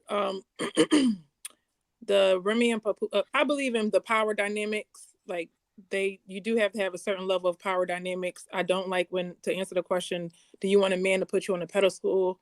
I'm split in the middle. I purposely did not want somebody that's going to put me on a pedestal, but I do want somebody to treat me nicely, because if you treat your girl like you're a fan, then you don't, like, you expect her to be perfect. And when she's not perfect, then you might go the other way. I've experienced things like that. They see you online, and then in person, you're not allowed to be a human being. So you don't want somebody that's going to put you on a pedestal. Do you want somebody to treat you well? Absolutely. I prefer if he could put me on a pedestal and I could put him on a pedestal, and that we have a great relationship. But when it comes to power dynamics, the man has to be masculine. He has to be able to say, the only thing I would really give the borderline is, like, you have to have an ability to say no to your wife. If you can't say no, then you're being too soft. If you can never say no. Now, some men want to take in and say no all the time about everything and don't give her an inch. I'm not talking about that. I'm talking about, you do want to make her happy, but there is a line where it's like, when she's doing too much, you got to be able to say no. And some men are not able to say no. And that's the problem. No, you can't do this. So when it comes to Remy Ma and Papoose, I don't follow them. Y'all probably know this. But at the same time, I think that he should have never dated her and treat her like, if she's toxic, then he should have just never married her or whatever. But there is something in there where you wait for somebody for 8 years. Do you expect to be with them forever? I mean, they were married, so yes, but just because you waited, like, you might be the fool waiting for somebody that went to jail. Like, there's a reason why they in jail. They don't have good sense. So of course their logic is like, oh cool, I'm up now, I don't need you anymore. Like, you played yourself. Congratulations. So all right. Hey, Kevin, you want to add anything? about the pedestal conversation. Every woman doesn't require being put on a pedestal. But as a wife or girlfriend, I would appreciate a man going over, above, and beyond for me, showing me that he loves me and cares about me. And I don't think that makes him a simp. And I do believe in giving reciprocal energy. So just like he could go over, above, and beyond for me, I feel like I can do the same thing for him. I have a question for All right, y'all. let me ask you that before we get out of here on that. Let me ask. Would y'all Hold hold on. your Let me wife's ask purse? this real quick. You see how you hold on me all night? I ain't say nothing. Can I please talk? Thank you. Would you hold your wife's purse? Simp. Fair is fair. No. People human beings. You said, "Would I hold my Your wife's purse?" Yeah, I've held my wife's purse before. If it's heavy and she got the snacks in the movie, would you hold the purse? I mean, I've held my wife's purse. Yeah, but you got to hold it a certain way. You can hold it like luggage. It's okay. No, you gotta hold it like you gotta put the bunny ear method. You gotta hold it like the bunny ear method. You can't. I'm interested to know why he won't hold his wife's purse. Huh? Say it again. Why he won't hold his wife? Somebody said no, right? If it's like heavy and her shoulder hurt. Law. Your wife I said, "Hey, said baby, no. can you hold this real quick?" She's not. My thing is, she's not gonna ask me to hold her purse. You know what I'm saying? Because that's I don't hold purses. Like I just don't. I've never been. Don't ask me to go in your purse and get nothing. I'm gonna give it to you. So listen. Right. One thing I do want to say. Let me ask y'all this: have y'all ever seen Remy Ma put Papoose on a pedestal? Yes, several times. Dog, you lying. Have you ever couldn't even prove to Remy me Ma how she? in But I could general? tell. Have you ever seen Remy Ma in person? Do you know her? Aside from TV. Come on, dog. I asked this man, can you give me an example where he pedestalized her or was in this like weakling position? He couldn't give me one. And then you asked me or asked the panel, has she ever Look at put the him on a power pedestal? dynamics of their relationship. Go Yeah, back she's and look put at him on a all of pedestal. anytime you've seen them together, anytime you've seen them on TV or anything, look at the power dynamics of that relationship. It's always been that way. He's always taken the backs. It apparently it does because look how she did him. She didn't just break up with him. She disrespected the man completely in the public eye. You really have to realize that this is a fraction of their relationship that you see. It's a fraction of it. It doesn't matter. It's the public perception. It matters. Of it does. What do we matter. see when we do see them? What do we see when we do see them, you're Kelly? only judging about 10% out of 100. You only I judging mean, what you see. I'm looking at the way they operated, and I'm Oh yeah, looking at one the way mic, they one mic. Can I ask the men a question? Hold on, one mic. We got to finish the dialogue, and then somebody want to ask a question one at a time so they can hear us. Is it okay if a woman puts a man on a pedestal? Yes. And why? The power dynamic is intact. That's the crazy shit. I would say this, Ruth, to try to be fair, because I think I get what you're trying to say. I would say a woman should put her husband on a pedestal. But I mean, if he's just a boyfriend and just vetting and trying to get to know each other, I would advise to wait for your further securing relationship as far as commitment, and you actually got something going before you start giving that kind of treatment. Ruth, I'll answer it another way. Do you want a man that's bigger than you, smarter than you, stronger than you, makes more money than you, and to lead you? Yeah. So you're looking everything. Right. But ideally, so you're looking up to him, right? So if you have a man that's shorter than you, make less money than you, weaker than you, then you're looking down on him. That's fucking up the power dynamic. That's what we talking about. Sometimes they are better and they still look down on them though. The women. Yeah, that's not a relationship you should be in as a man. Marcus, you want to answer the question? Oh, well. How do you pedestalize? Not Marcus. I did it again. Sweeney. Yeah, we do got to we just got to transition, man. I know we digging down on this topic, man. We do got to transition. That's perfect time right now. Let's get to the super chats. My soap 499 says for the ladies with 74.5% of adult males obese and knowing fat cells produce estrogen. Have you noticed increased male neuroticism? Neuroticism. No, neuroticism. Appreciate that. Meaning they're feminine? I don't know. Wait. Neurotic means you like you're negative. And cruise. Sweetie, you know how to look stuff up. Google that. Doug Will 499. Appreciate you for that super chat. Doug Will 499. Remy, the same chick that shot another chick in the gut. We expecting her to be a good wife. Doug Will again 499 says, if the purse heavy, travel lighter. I'm not holding no damn purse. They got 11, $10. Says, Sweeney, stop lying, bro. You know when you held your wife's purse that you put that strap over your Boy, the projection be real on the in those chats, boy. The projection be real. So it was yes, but Precious said, she says, mean estrogen is taking over logic. That's what it meant. Hit the like button. Also, make sure you subscribe to the channel. Appreciate everybody that's tuning in. And the likes are low. Let's hit the like button. Everybody do that for me. I'm not really too concerned about super chats, but if you want to hit the like button, that's all I'm asking for you to do if you are enjoying the show. With that being said, we're going to go ahead and keep it moving. You guys, have anybody seen the Cam Newton and Dr. Bryant interview? I know we did talk about it on King Talk. You guys seen it? Okay. So, Cam Newton. Huh? What'd you say? Just snippets, not the entire video. Okay. Yeah, I just saw snippets too. All right. Well, Cam Newton has been accused of shading Dr. Bryant. He's been accused of shading Dr. Bryant. If you haven't seen the interview, that was the part where she highlighted him having 8 kids and how he's a high functioning man. No, he's a high value man, but low functioning at the same time. So that's a little bit of it. And what I'm going to do is I'm going to highlight some things and there's some little clips in there to give you a little bit more context.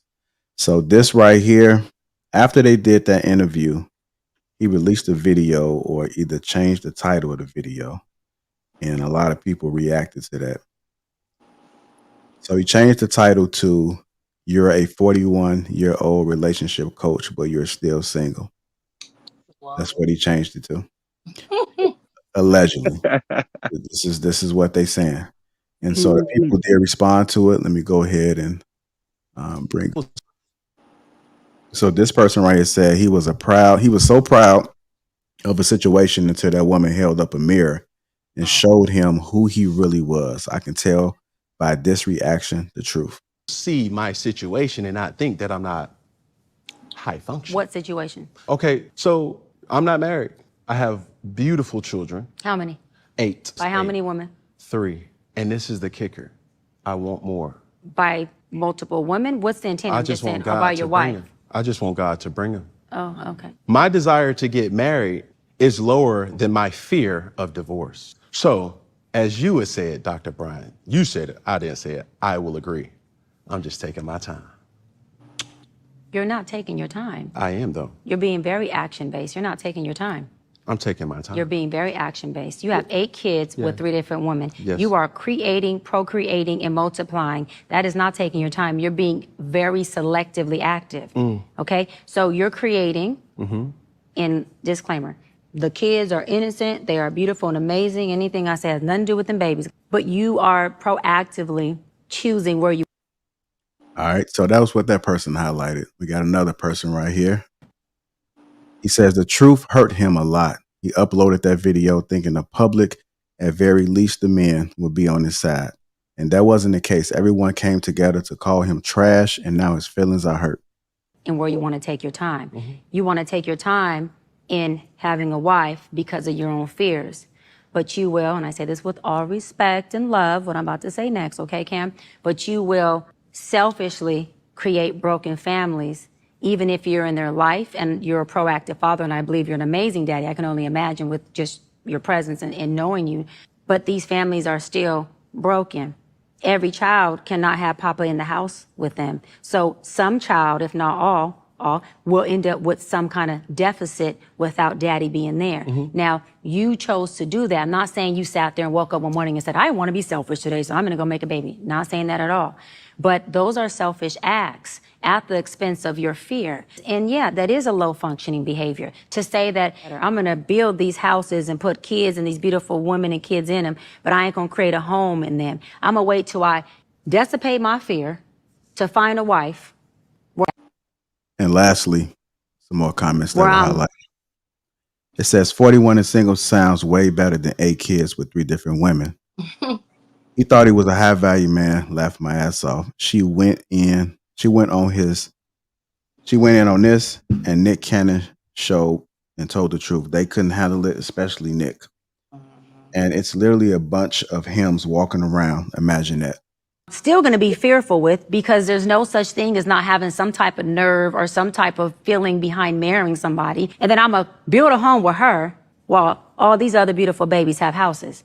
That's completely unfair and that's selfish. And so, yes, you're taking your time in this department, but you're not taking your time in this department, which means you're compartmentalizing.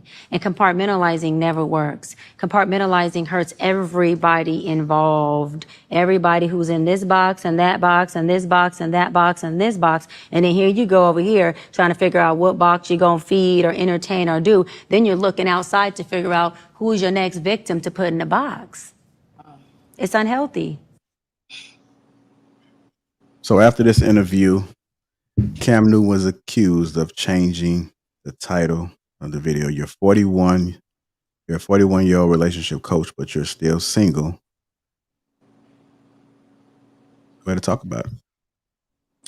I feel like she spoke nothing but facts in that situation. And since then, I've seen a lot of men, kind of turn it towards women who have multiple children. Like, what's Bow Wow's? What's Joey Chavez or something like that? She has multiple children by different men, but she's also showing a low functioning behavior because, like she stated, that's not doing anything but creating broken homes. And what's one of the biggest problems in Black communities are broken homes. And all they do is continue this idea that it's okay to grow up without your father here, or it's okay to have multiple siblings in different places. But like she stated, all you're doing is raising children with deficiencies, with problems. The reason that she's 41 and still single, like she talked about on Nick Cannon's interview, is that she had work that she had to go through. She had to stop functioning at a lower level and learn a lot about herself, and she had to do the work. And so now she's in a place where maybe she could find that. But thankfully, she did that without having children, which a lot of us don't do. We're quick to have kids and not think about how we're affecting our children, and we're continuing these generational curses with our kids, but we're scared to commit. It just doesn't make sense. And we as Black people are one of the largest groups that have this issue. You don't see this in other cultures. They will make sure to create that foundation first, even if it's not perfect, before they start having children. But we want to have kids first. We'll lay down and have a baby quick, and then think about, everything else that's going to come after and how that's going to affect our children and how we're going to take care of them and how we're going to explain this later. I think she spoke nothing but facts. And he was a little salty about it. And that's okay. But I hope you learned something from it. I don't think he's going to learn. You spoke facts, though.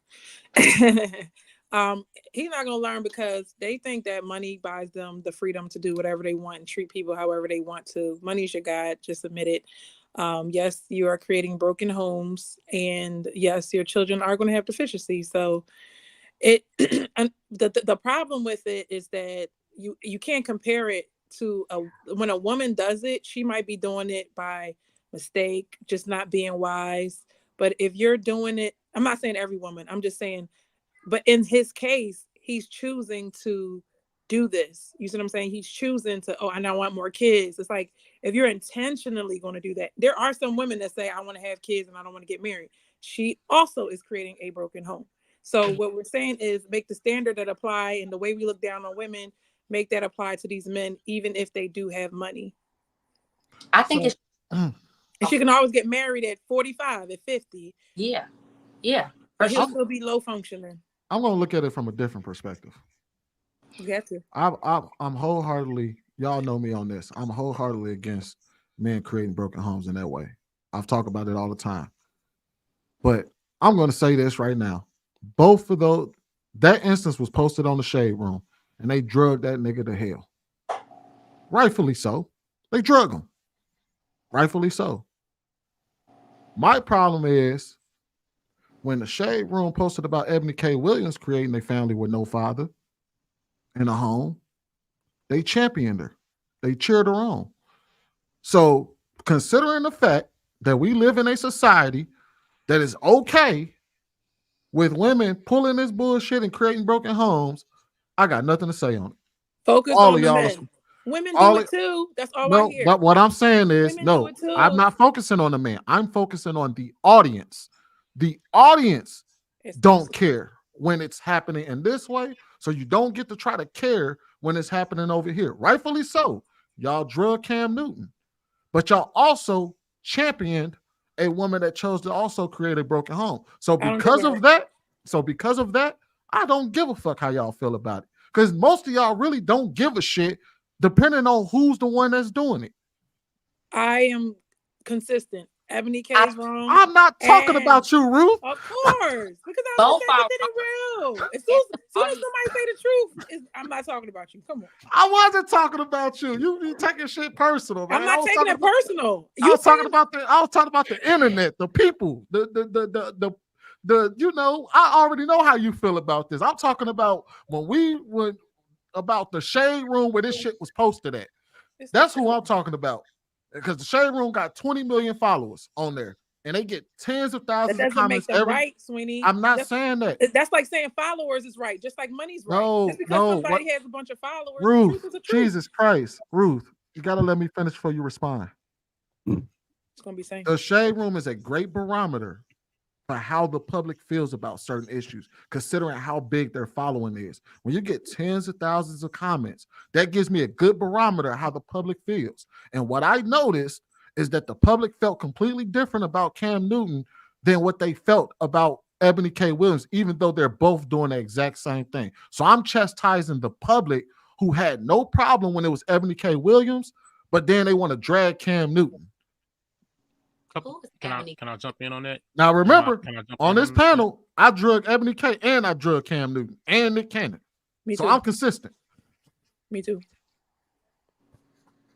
All right, I want to jump in on that. So, a couple things, right? It baffles me how you can be a relationship coach and have 4 failed proposals, right? You know what I mean? Like, that's like a doctor that smoked squares and got cirrhosis of the liver from drinking. Like, you can't even get your own self together, but you don't come school me on myself. Not only that, but the man has 8 children between 3 different women. The difference between a man doing it and a woman doing it is if that man is correct, he's expected to at least take care of everybody involved. Ebony K. Williams doesn't even have a father of that child in her life, in the child's life. She went to a donor. So they don't even have the other side of it, right? You have these relationship coaches that have failed at their own situations, but yet you want to come and chastise somebody, but you couldn't commit. You had 4 different proposals by your own admission, and you couldn't figure out how to work it out with one of those. How you gonna coach somebody else? I want to when you coach, I want you to actually be able to show me how you won the game too. You know what I'm saying? You have to know how to win the game in order to coach me. Not only that, you don't know what involvement he has in those children's lives. Just so you know, hold on. Because I let you rock. I let everybody rock. I just want to chill. And when my opportunity came, I wanted to speak on it. And what I'm saying is there have been kings, many kings that have many children. A man's job first is to protect and provide. If he's protecting and providing for all of those children, you don't hear any of these baby mothers coming out speaking against him as if he's done anything wrong, especially the one that just had his most recent child. She happy as a peach. You dig what I'm saying? The very next day, she's happy as a peach with him and enjoying it. So my thing is, would you rather have all these stranded baby mamas out here without the fathers in those child's lives, or a man that's going to take care of the responsibilities that he does put on this earth?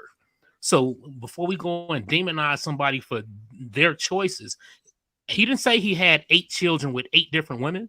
You know how, he's 8 children with 3 women. So they all have multiple. So it's really 7 children with 2 women. You know what I'm saying? Like what we talking about?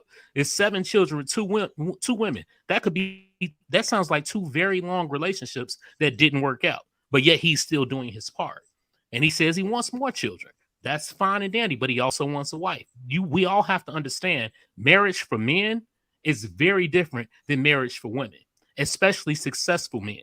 So that's why it's more beneficial to him not to put himself in that scenario, because he's the one that's going to have to take the L. But if he does still want children, he can still financially take care of all those involved. Stop it. You know what I'm saying? Just because you missed your window and you no longer qualify for the things that he's putting up, you know what I'm saying? You can't demonize him for that. And I'm like, that's how I feel about it. When you hear a man saying that men are different than women, you know they're being hypocritical when they finish in that statement. But go ahead. So you think men and women are the same? Let me ask you this. Why is it? I didn't say they were the same. I didn't say that. Listen, you said that, but you said every time I'm being hypocritical when I said hypocritical when you said they're different. Come on, Wolf. You got how's that hypocritical? It's hypocritical. Whenever you guys want to say, well, we can do that because we're men, that's hypocritical. Well, the reason why it's a hypocritical when I have to be the one that has to pay all the bills. Is he right? When I have to provide. Is it not 3 broken homes? No. Yes Answer the question. Is it 3 broken homes? Yes or no? You said he got 3 baby moms, right? So isn't that 3 broken homes? Yes or no? You could say that he's. We don't know the dynamics of those homes. But do we know the dynamics of those homes? So if they all live together, is that still a broken home? If he has multiple women living in his home with their children, they don't, and they're not married. All right, y'all. I think Ty was trying to go ahead and chime in. Go ahead. All I'm saying is no one demonized him. She didn't sit there and demonize him. She told him that even though you may be a great father to these kids, you may give them all the time and take care of them and be that provider that these children need. Kids need more than that. Instead of having a world of a whole bunch of baby mamas who either do or don't have a daddy around, how about we just don't have as many baby mamas? Why is that acceptable? Why has it become in the black man's mind that it's okay to have a whole bunch of baby mamas as long as you taking care of the kids and whatever spectrum you think taking care of the kids is? Kids, especially at their youngest ages, need more than money. Money is the last thing that they honestly need. But how do we know he's not there? They need you to be there. They need you to be present. How do you know he's not there? I'm sorry. Hold on. I'll let her finish. Yeah, you might need to mute the law because you know you need to be there present on a daily basis. It's a huge difference from having a father that's in the home constantly and consistently, which law you should actually know because you're there constantly and consistently, opposed to having someone who dips in and out when they have the time, not only dips in and out on just you, but also other homes. There are multiple different homes that he has to spread his time up amongst just for him to be able to have time with those children. She never demonized him. What she said was facts. You are creating broken homes. It's not a question of whether or not you can take or provide for those homes. We know he can. Is it right for us as Black people, especially when we are supposed to be in better positions, making money, to continue with this narrative that you don't want to get married because you're afraid of what may happen after you get married? Okay, don't have children. Let's stop doing it. Let's stop. Can I ask you a quick question? To have kids and not okay to make homes. If you're afraid to make homes, you're afraid to have the kids. Stop doing it. Can I ask a quick question? Do y'all think he's at home any more now than he was when he was playing professional football? Oh no. Most successful men are on the road most of the time. So how do we explain that one away? How do we explain that one away? When they get older, no, that's not the point though. How do we explain that one away? You're not doing a good job as a good parent. But most successful men are not at home every day. In order for us to put out a certain lifestyle, listen, it doesn't matter. In order for us to put up a certain lifestyle, we're going to have to work. So in order for me to pay these bills, and I'm just telling you how it is, y'all, you negating the fact that ball players, businessmen that travel 40% of the time are not at home every day. Are they failing their family as well? Yes. Is that a broken home as well? Yes. I don't Do think you think because they're on the road that they can't still be present for their kids? Right. Just because they're on the road, Exactly. You're these contradicting yourself men when it comes to that you Cameroon. think so highly about that have so much money, they can afford to bring their kids to them. You do know that, right? So what Y'all just what made is his that saying point. that you think Cam Newton isn't doing that? I don't know Can we what say he's Cam not Newton doing is that? doing. See, That's I what could, I'm saying. you would We have don't a know point what he's doing. if it was 2 or 3 kids, I could understand. But if it's 8 and you want more, it's hard to be there for all of the children at different stages at different times. It's only 24 hours in a day. Come on. And it's going to be that way regardless if you have a certain profession. So let's look at an airline pilot. How much time do you think he has a chance to be at home? Let's look at all these jobs where someone is going to have to travel. I'm trying to tell you what I know as a man that has to travel for work sometimes. Plain and simple. You're not going to be there every day. So when it comes time for you to actually be a father, can you do those things? Is it easier, Law, this is a question for you. Knowing whether you travel or not, is it easier for you to take care of that one home where you have your wife and kids in that one place? Or would it be easier for you to juggle multiple homes? Which one is easier? Which one makes more sense? Well, I think here's the problem, and I kind of answered this in the King Talk group. The difference is one is out of necessity and out of circumstance, and the other one is just selfish decision making. That's how I would have answered it personally. Like you going out and purposely knocking up and creating 4 or 5 different homes is totally different than being a father who's being forced to work outside of the home and have to travel because they have to work out of necessity. However, this is where the argument falls apart on y'all end. You know what? No, y'all can have it. I'm looking up something, man. Go ahead. Go ahead, Kelly. Well, so Law brought up an airline pilot. An airline pilot has flight benefits for his family to fly for free whenever they choose. So if they choose to be with their family or their family chooses to be with them, it's pretty convenient. And the same rules apply to wealthier men. They can have their families come to them. So the presence can be there. It may not be every single day, but it's possible. Right. So how do we know he's not doing these things? I'm back, so what? How do we know he's not doing these things? That's what I'm saying. We sitting up here assuming as if this man is not involved in his children's lives. She agree with just you. like he I could think be she agree with you, bro. any other way. She agree with you. I never assumed that he wasn't doing anything for his kids. I personally don't know Cam Newton. I know his affordability for kids may be there. I don't know if his presence for all his kids is there. And I think to women, that's more important because women are the ones who have the children, who are raising the children primarily. I'm not saying that men are not involved. But if we are dealing with a wealthier man that travels a lot, it's highly unlikely that he's at the house every day. But that doesn't mean that he won't have access to his children. So I'm not saying that Cam Newton is trash. I need it. So are y'all saying that if it was Ruth, are you saying that if it was only 2 or 3 children across 2 or 3 women, that it'd be better or easier, or you it would have been a better situation than 8 kids? Yeah. But if it's only 8 kids spread across 3 households, isn't that exactly the same thing?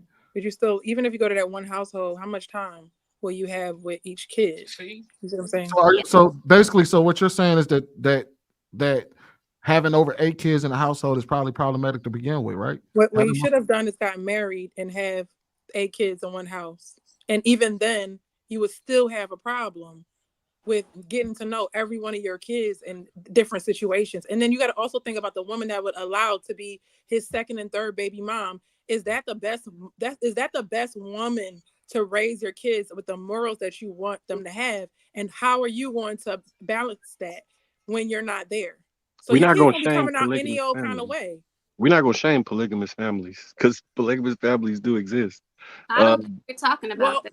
It's one That's thing to different. be Polygamous families is not polygamous. the same. It's another thing to be with somebody because of their money as well. So you dealing with No, multiple the things at the the same reason I time. said that is, well, I guess the baby mama comment, I took it the wrong way. When she said what type of woman would have be the third or second baby mama, that's Yeah, why I took it that way. To sign So up I take it back then. for the If you check. remove the baby mama from that, but so my whole thing is this: it is more than just money, and it is time. If you can't manage to, am I echoing or something? No, I just muted. Okay. Just so you know, if I mute you, it's just only because of feedback, not to shut you down. Yeah. So if you can't manage to have all your kids in one spot, so you can, whenever you do have time, allocate it effectively to all the kids, yeah, I don't think you should be doing that. That's why I brought the example of polygamy. If he created families and continued to create more families, I wouldn't have no issue with it. But if you're creating families in family, create new family in family, create new family, then I see it as an issue. I think she was adequate if that in her critique of him, if that's what actually happened. Also, he was bitter, it seems like, in titling it that, but he did not lie. If those are her stats as well. And I think that's what she was referring to when she used the word broken. I think broken would represent families in different households, period. So Like I don't think it should be confusion about that. It's not. And he Not did. like I feel like the father is supposed to protect. I don't see how he can protect his kids and they're in 3-4 different houses. How is he there at nighttime to protect all these different areas? Like, you're not Superman, so But I mean, you can make that argument about any man that's stuck on the road or yeah, but for not a instance, but we're talking about a man that's choosing to have multiple households but you're and saying, still think your that because argument, he can Chanel, financially provide your that argument he's falls he's apart. hitting all corners on being a dad. Chanel, your argument falls apart when you say I don't see how he can protect, and you're basing it only on I that. don't see that. That I can don't be- see how that he can- doesn't understand you can't protect your kids if you have multiple households and it's one but, of you, but but you you can got make. 4 different households. But my response to that would be, Security. well, a man that has to work for 70, 80 hours a week can't protect his home either. So are they both in the same boat? What? No, men go home at night unless they working in a mill overnight somewhere. Eventually, he goes home where his family is at. Is he going to 3 different homes at night? For instance, somebody like Cam Newton who's on the road for 3.5, 4 or 5 days out the week. How can he protect his home if he's gone 4 or 5 days out the week? Like that would be the You're argument. not. No. You're doing team too much. Ain't nobody talking about that. No, No, get back to A what we man was can at. protect You know what I'm his talking home. about. Don't act like somebody talking about that. You know what I'm talking about. Wait a minute. What I'm saying is that's where your argument falls apart. No, it didn't fall apart. You went to the left because that's not what it is. So don't put it on me. You can stick to your narrative, but don't put it on me. Relax. You don't have to get. We good. We good here. We just have No, Sweeney, I'm just saying to you, like you always say, you always go too far, team too much. How is that going too far? That is a fair argument. What are you talking about? My argument falls apart. I just simply said, how does a man not know or not see that he is not at night protecting all of his kids or his households when he can only be in one place at one time? The same way that a man that's on the road for 4 or 5 days at the week. That's not the same thing when we're talking about a man that is choosing to build. We're the only community. To be honest with you, our community is the main community that think this is a flex, and it's not. We're the only community that thinks because I can take care of different kids, I can have kids, I can have my households. We're the only ignorant ones that think that, and that's why our community has so many broken homes. I'm not saying that the other ones don't do it. I'm just saying we the ones that like think it's like the best thing popping. Would it be fair to say that men don't need custody of the So look, kids? peep game, By right? you guys' example, then the men don't have to be fathers at all. They don't have to be there. Because you just said it was okay. Listen. That's not what we saying. Look, y'all. That's not what we saying. Y'all, listen. Y'all getting all bent out of shape. Listen, y'all getting all bent out of shape about this, and all we saying is, look, right? First off, Buddy has 8 children, but only between 3 women, meaning that one woman has 4 children, another woman has 3 children. That seems like a very long relationship between the two of them. The new girl only has 1 child.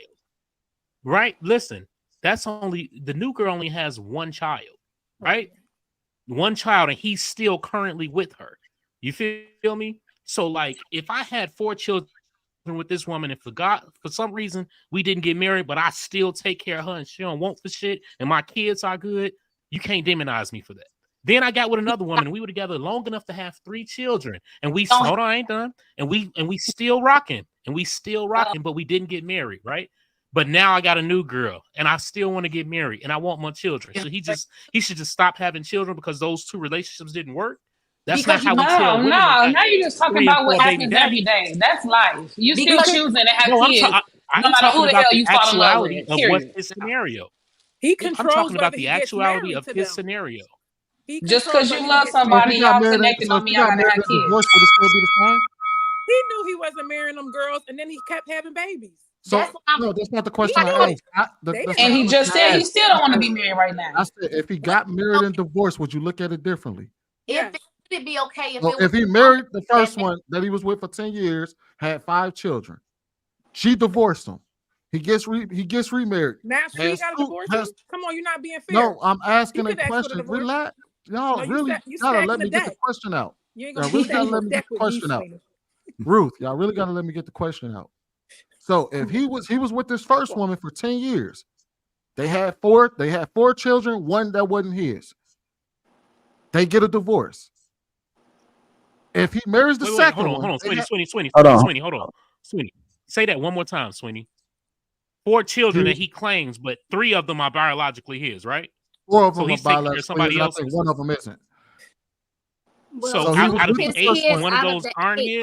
Adopted. 1 of them aren't his. Y'all being picky with your extreme situation. Hold on, y'all. Hold on. Y'all, we are adults.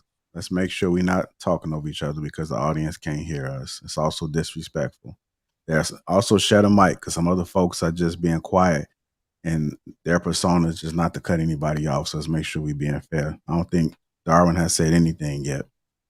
I do think Ty's been trying to get in there as well. I think Kelly hasn't gotten a lot of talk time either. Darwin, what are your thoughts about what's been going on? Me too. Well, you've been active. You've been active tonight. But I got you, man. I'll start us off with a question, man. Have y'all ever wondered, why you see behavior like this in society? So when people move like this, we tend to think to ourselves, I wouldn't do this. This isn't how I was raised. These people are wrong. For some crazy reason, people still think that just because we have the same skin color and we have the same demographics, we all live by the same standards and principles. I stopped doing that. And the reason why I stopped doing that is because every man and every woman I speak with has seemed to deviate from the traditions that was passed down to them when it comes to marriage and when not to have the children. So now that I know every person has an individual standard, how they want to live, how they want to procreate, and how they want to move in relationships, I find it beneficial to focus on the outcomes that each individual, they want to achieve. So if I look at Cam Newton, I see a man who approached a number of women and asked them, are they okay? Are they comfortable with being unwed mothers? And I hear these women saying yes. So the only way I can judge Cam Newton is if he's giving these women the intention or the hope of something more than being the mom of his children. But other than that, man, it's all about the outcomes. If those are the outcomes he wants, and he communicated that with these women, and they sign off on it, how can we judge? Go ahead, Kelly. I think this goes back to what the young lady with the locks was saying. She said it's hard for a man to protect his family when he's on the road, etc. I think a man can protect his family, but it just won't be at full capacity when you have multiple households. That's it. So it's unfair to the children. in a sense. But then you have the women who signed up to have the babies because of whatever reason. I mean, and we know what that is. So, you know, they can protect, but it's only going to be at a certain capacity. All right, It's not fair when these kids grow up like, oh, well, my dad, has 4 other families. And it's not something that just started. It's been happening for years. Don't forget about me. I ain't forget about you. We're still talking about the same topic. I'm just play another clip for context, and I got you next, Marcus. So the thing that my children have taught me is unlocking emotions. And also, it's just not my children, it's my partner now. And she does an amazing job with identifying that. It's like, tell your daughter, like, I'm making you better for your daughter. You doing what? Trust me, babe. It ain't no calm down. We not yelling. I'm not yelling, babe, but I just want you to feel me. Feel me. Yes. Kuda needs you. Kiri needs you. Tweet needs you. Like, these things is where it's a place of refuge, not a place of war. Right. So as I'm living, I'm not afraid to say, bro, I cry. Man, my sons make me proud. Helping me cook. We got the quesadillas, the yellow rice, the pico, the chalupas are made to order. The special tacos are made to order. Everything else here is done. Chopped up the lettuce real thin like I like it. Everything is good to go. I'm just waiting for everybody to get home so they can have a hot meal after practice. And it's up and it's stuck. Happy Tuesday, y'all. Now that everything is done, I'm gonna put my baby to sleep.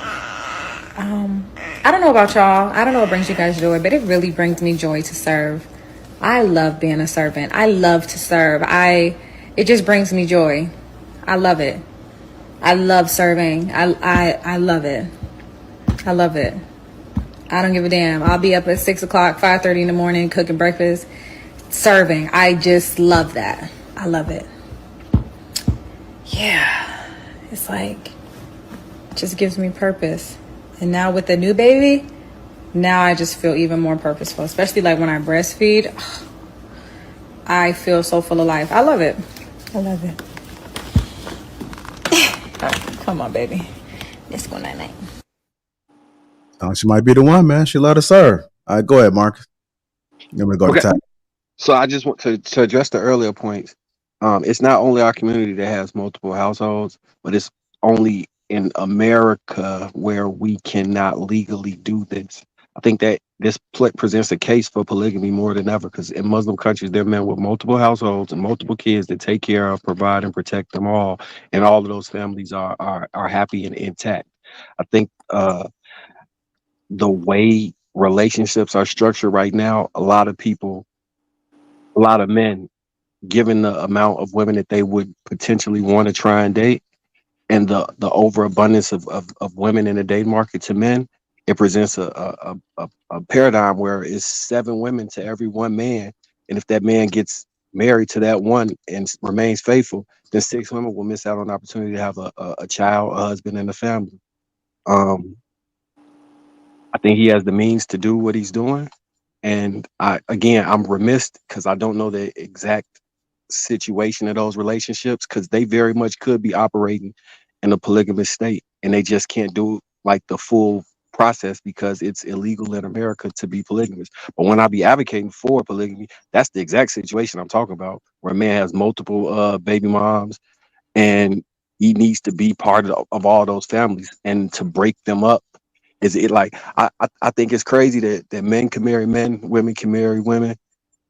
You can break a family up, but it's illegal to create additional families. I think that's a huge problem. I would prefer people to be able to create families and have some type of structure set in place where that man is responsible for those things, and all those families can work together as one unit, essentially forming a larger family.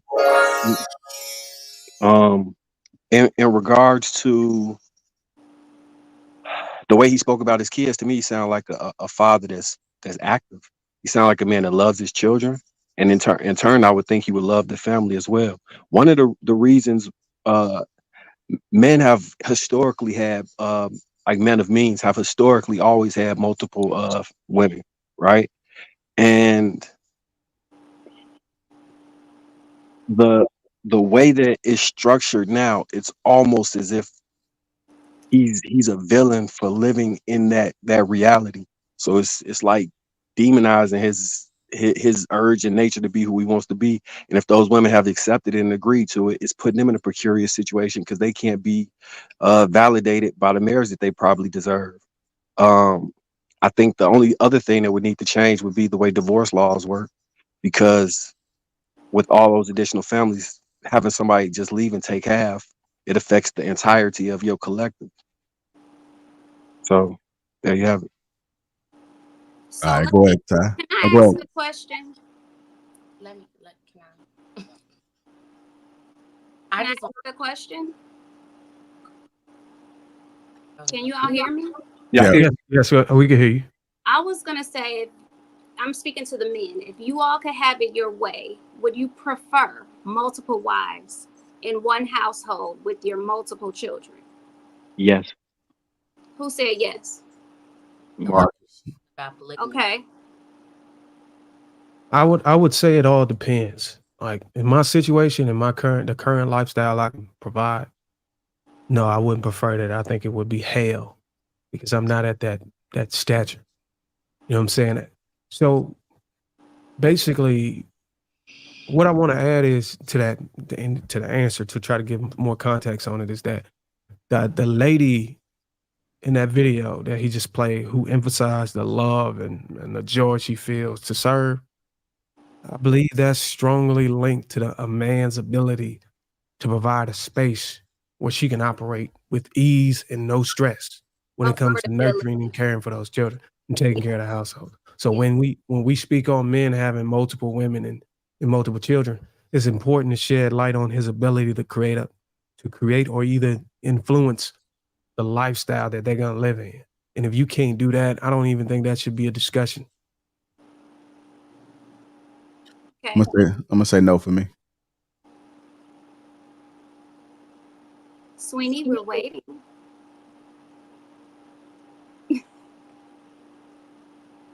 I'm sorry, what was the question? Would you prefer? Come on. Would you prefer to have multiple wives with your multiple children under one roof? No, man, I'm just gonna deal with one, man. Y'all are a fucking headache. I agree with that.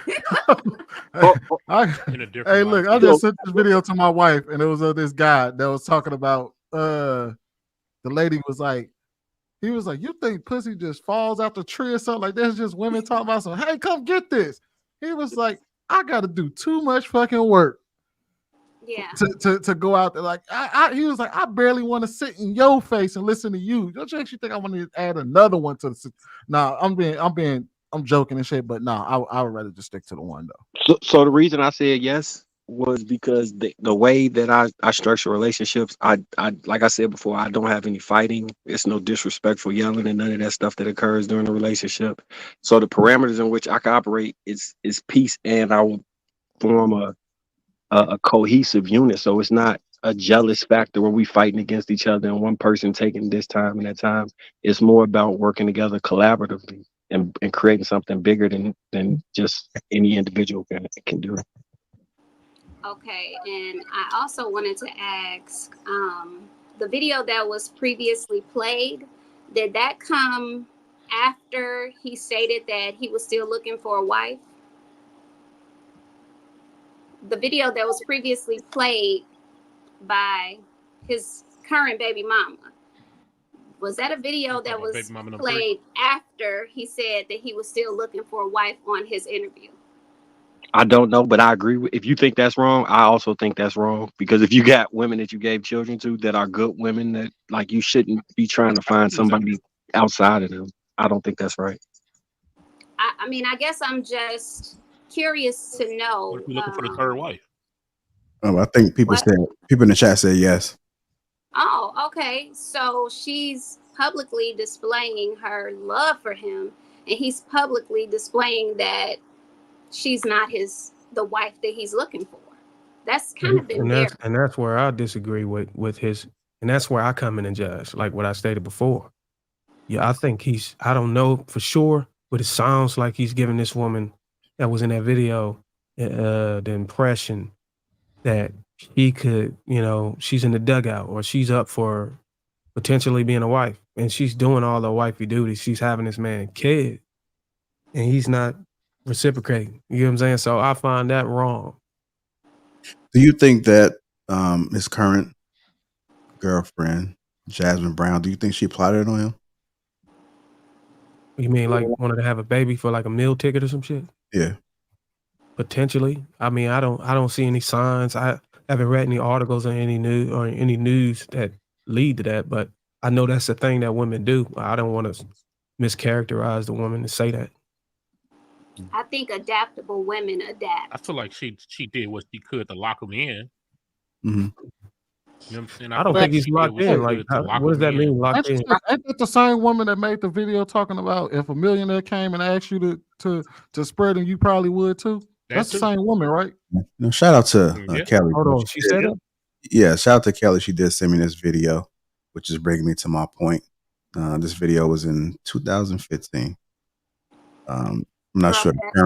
Roughly. Fellas, typically ones with money. If you think girls ain't plotting on you, you sleep. She be all like, hey, take the condom off. We don't need it. I'm on the pill. Dumbass be coming all inside. As soon as you fall asleep, gotcha, nigga. Bitch, I'm pregnant and I can feel the baby. Is that the same person? That's the same. Yeah, it is. Yeah, that's the same person. And that right there is what I was talking about, JR. I mean, that's a video evidence that she potentially plotted on him. I think what that video is enough to argue that it did indeed. I wouldn't say trap him, but she got a baby and a really steep amount of child support to look forward to. I'm kind of wondering. I'm wondering if Cam noticed that, or he in the back of his head. Did he have the kid before that, or after that video? Wait, is that the same woman that said that she wanted to be submissive and all of that? That's the same one. Yeah. That ain't the same woman. They didn't look shit That like. is the same That woman. video was for real? Oh, and fellas. Yeah. Hold on, go back to the other video. You Yeah. sleep. She be all like, It's her, bro. take the condom off. We don't Yeah, need she's a it. comedian. I'm on the pill. Dumbass be coming all inside. As soon as you fall asleep, gotcha, nigga. Bitch, I'm pregnant and I can feel the baby. That's the one he's with right So now. the thing that my children have taught. I love being a servant. I love to serve. It just brings me joy. I love it.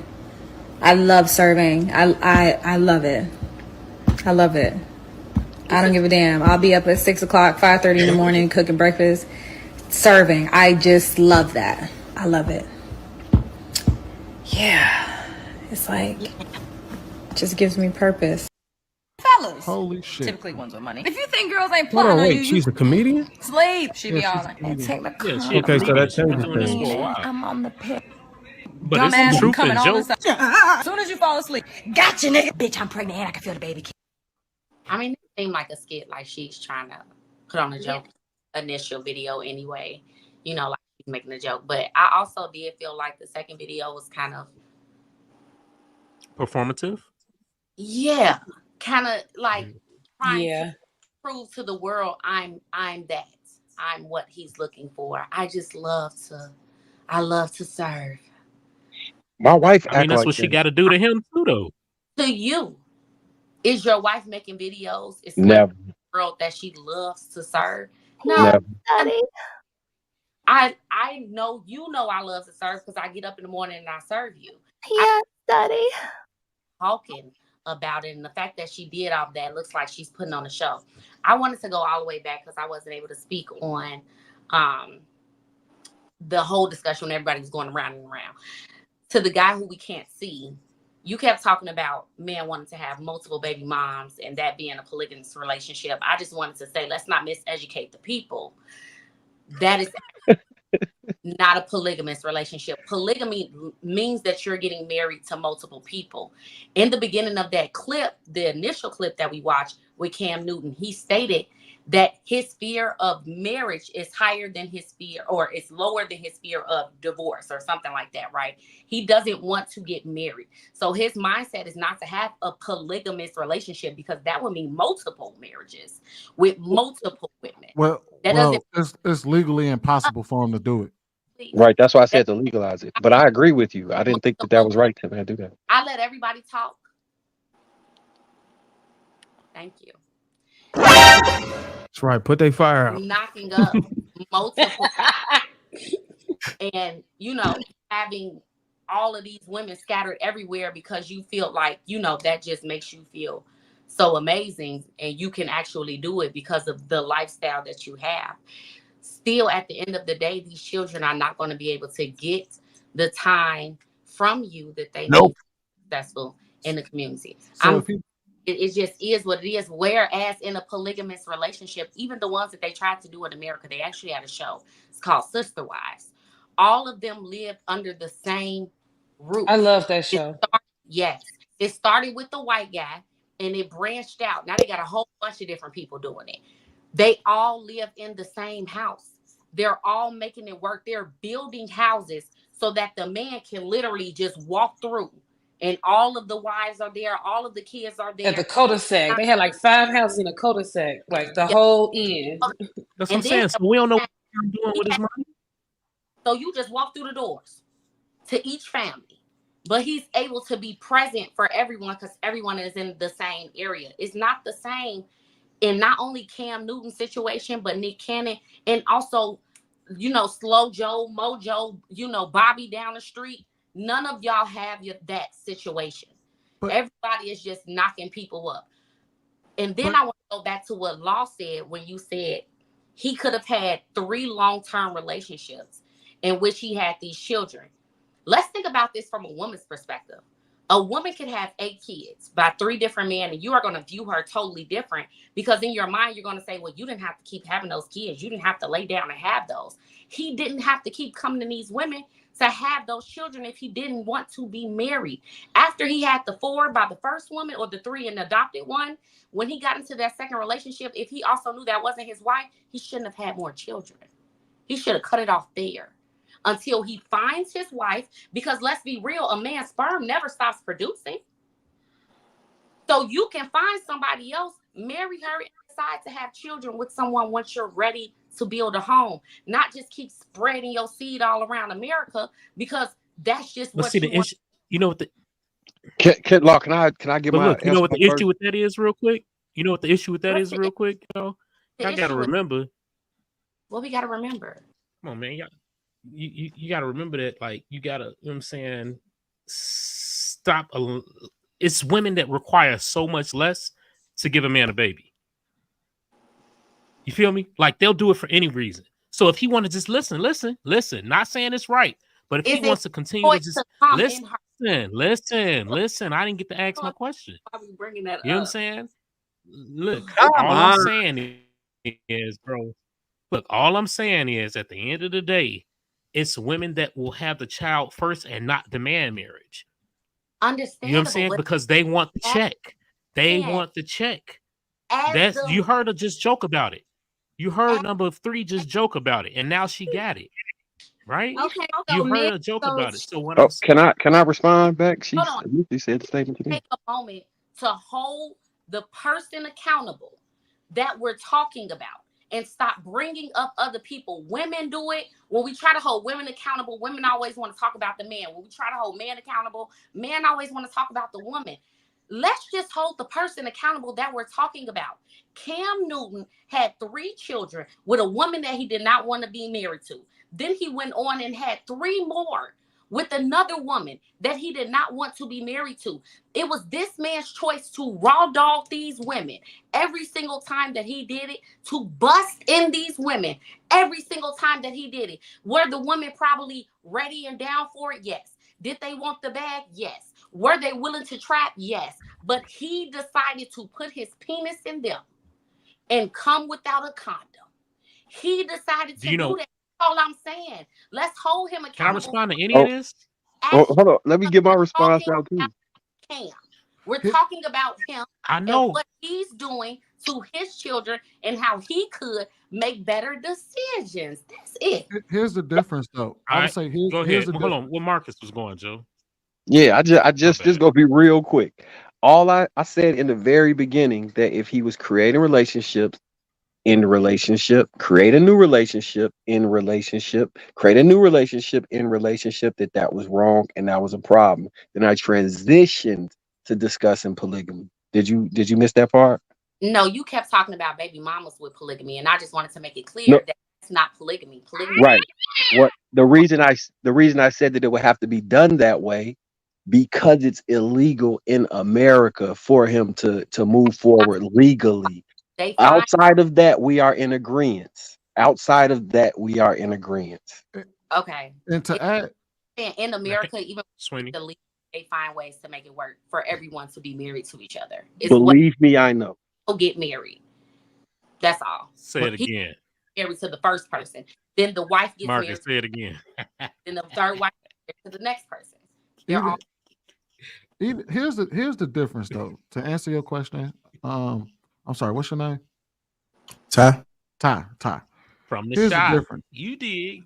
Here's the difference. Most of the time when we're talking to those women who have these multiple kids, they're complaining about the results that they get in life because of said kids. And so to explain to them why they're getting the results, we say, hey, you have 8 kids by 5 different babies, and men aren't rocking with that. The difference here with Cam Newton, nobody's complaining. Cam Newton ain't complaining, his kids ain't complaining, and the 3 women that he made babies with ain't complaining. He's cool. Now, granted, I am still personally in agreement that making multiple families is still problematic to me. However, the difference between the reason why those women get called out and stuff because they come out into the world and they say, I want this. Why ain't I getting this? I deserve this. And then people are saying, don't you think that it might be the fact that you got multiple baby fathers that might be holding you up? Whereas with Cam Newton, he was just saying, yeah, I like my situation. I got my kids. I'm doing this. And then she just was like, yeah, but you created 3 broken homes. While she may be right, nobody complained in that situation.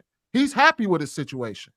He's completely okay with having his kids, the 3 women, and those 3 women are apparently happy. Now, if he came out and complained about not being able to see his kids and these women are raking them through the coals for child support and all of that, then we could come out there and be like, yeah, nigga, don't you think that if you made 3 families with 3 broken homes, that might be the end result, that you're going to pay a shitload of child support and have 3 broken homes and your kids don't like you?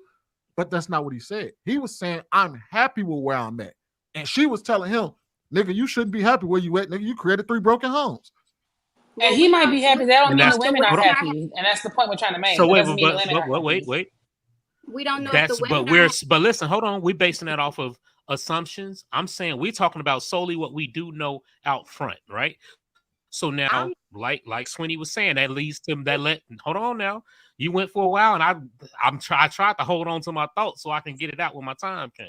What I'm saying is, on top of that, that's why it is different for men and women. Oh, you know, if you have to, if you keep impregnating women, you know it's your responsibility to take care of them, right? Not if you get pregnant by multiple men, it's the man's responsibility to take care of them. See, the power dynamics are different in that scenario. So as long as I know a man, if you want to hang around me, bro, you got to make sure you're taking care of your kids. I don't care about nothing else. That's your business. What you and your woman got going on, that's your business. But I don't even shake hands with a man that don't take care of his kids, right? That's your responsibility that you made. That's the same way on the flip side, I will tell a woman, you should choose the man you had a baby by. You can't complain about him now. But like he said, Cam's women ain't coming out complaining. They saw these interviews. You know what I'm saying? The women, they not complaining. The kids are taken care of. He speaks highly of them. That's what a man has to do, is make sure he takes care of the children that he creates, the families that he creates. Now, when you allow yourself to get pregnant by an ain't shit man, you don't have somebody that's taking care of his responsibilities. That's why the dynamics are flipped and why it's very different. That's why it is a double standard. Double standards work when it's in y'all favor. It has to work the same way. If I can take care of them, then I should have as many as I want, because the job is to take care of them. Let's go to Kelly real quick. Go ahead. to law. Have you ever heard of it? NDA? A non-disclosure agreement? I mean, that's cool. Yeah. They still can't. Hey, that's Plenty of fine. You women- signed it. plenty of women You signed it to happen keep that same between lifestyle. A lot of women sign right, but you're saying NDAs. that they're not coming out complaining. How can they if they have a But we're making non-disclosure assumptions agreement? at that point. We're making And assumptions. also, how is it? I just said, strong have you assumption, ever though. heard of one? Because those Y'all And also, I just think it's mighty funny how that y'all be like, oh, 1 minute, oh, this woman is something years old, single, not married with a kid. She's single. She ain't something wrong with her. She ain't married. But now it's okay for a woman to choose not to be married and have a kid. Stop making it make sense because this man is doing what he's doing. Nobody said that. No, y'all sitting up here like he's happy. He's happy. Yeah, there's women that are happy being single and not married. But y'all will swear up and down a woman not happy if she ain't married and she doing the same thing. Who So up don't try here to said that? glamorize it. Who up here I said said that? men. I didn't say. First of all, don't go there because I didn't say nobody on the Hold panel on. said it, I sir. thought you was Ruth. My bad. I thought you was No, Ruth. I was just saying like just men in general. Cause y'all keep saying he's And how many happy. kids He Elon wants that. Musk And then got? y'all like, oh, and the women, they're happy too. They may not want it, yes. And that's always been a point. But when y'all hear a woman say that, something wrong with her. Yeah, you I married said, and you look good. I mean, you 40, you look good, no kids, something wrong with you. Nah, stop well, doing that, y'all. All right, hold tight, Swinny, because this is I got an additional clip I'm gonna play. So Cam Newton did ask her, Dr. Bryant, about her being 41 and single. And this is what she had to say.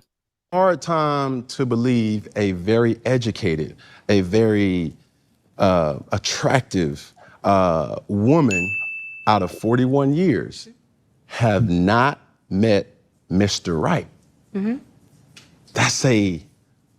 That's enough time to find a lot of things out. I bet. And yet, Mm-hmm. no kids, Mm-hmm. single. Mm-hmm. I'm not, but I am saying, are women's expectations unrealistic? No, I'm gonna say, like I said on Nick, the question shouldn't be why isn't a woman of age, of success, of a certain caliber not married with kids? The question should be why are people rushing to the altar just to become divorcees or baby mamas and baby daddies? I think if anything, we need to be teaching our society, take your time, young man or young woman, so that you can get to know not just this person, but yourself first, so that you can choose a life partner, not that that person isn't exempt to divorce, instead of rushing to the altar just to become a divorcee or a baby mama and have multiple kids by multiple women, just to say you have broken families everywhere. I don't see no benefit in that. Drinking and driving is a decision that could change. Well, for himself, take your time. You don't need to rush to an altar just to divorce this woman. And another thing is people who actually feel high valued within themselves, not financially, internally they feel high valued. They're not rushing to have a wife or a husband at the expense of divorce just to feel like they've added value to themselves. Because it's a deficit if you're marrying for the wrong purposes.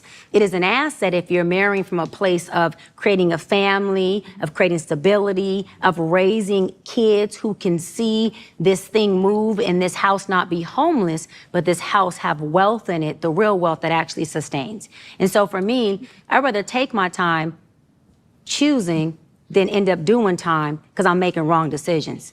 I'm good. Say less. Next question. How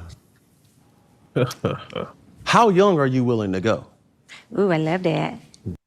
Uh-oh. She sounds as silly as he does. Word How salad. long do it take? How long does it take? Everybody's not rushing to the altar. I get that. I'm just saying, you saying she. And also, some people have already been there. God I've been there damn. and done that. So, you know, after you've been there and done that, it ain't like something that you run into It's real 11 fast right o'clock on the away. dot. Scary hours.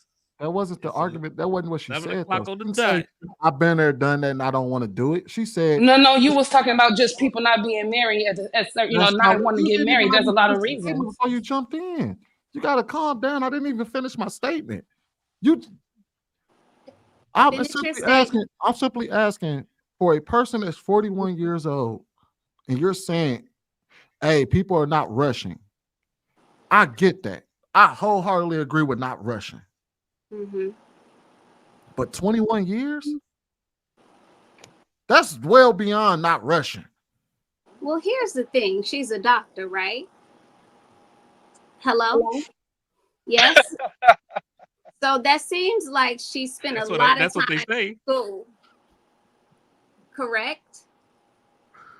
So she probably wasn't in the dating field as early as some other people. She might be in the Yes, because I'm field definitely now. glad I made my mistake when I was 26. I'm glad I was She young was when I did engaged it. 4 times. Okay.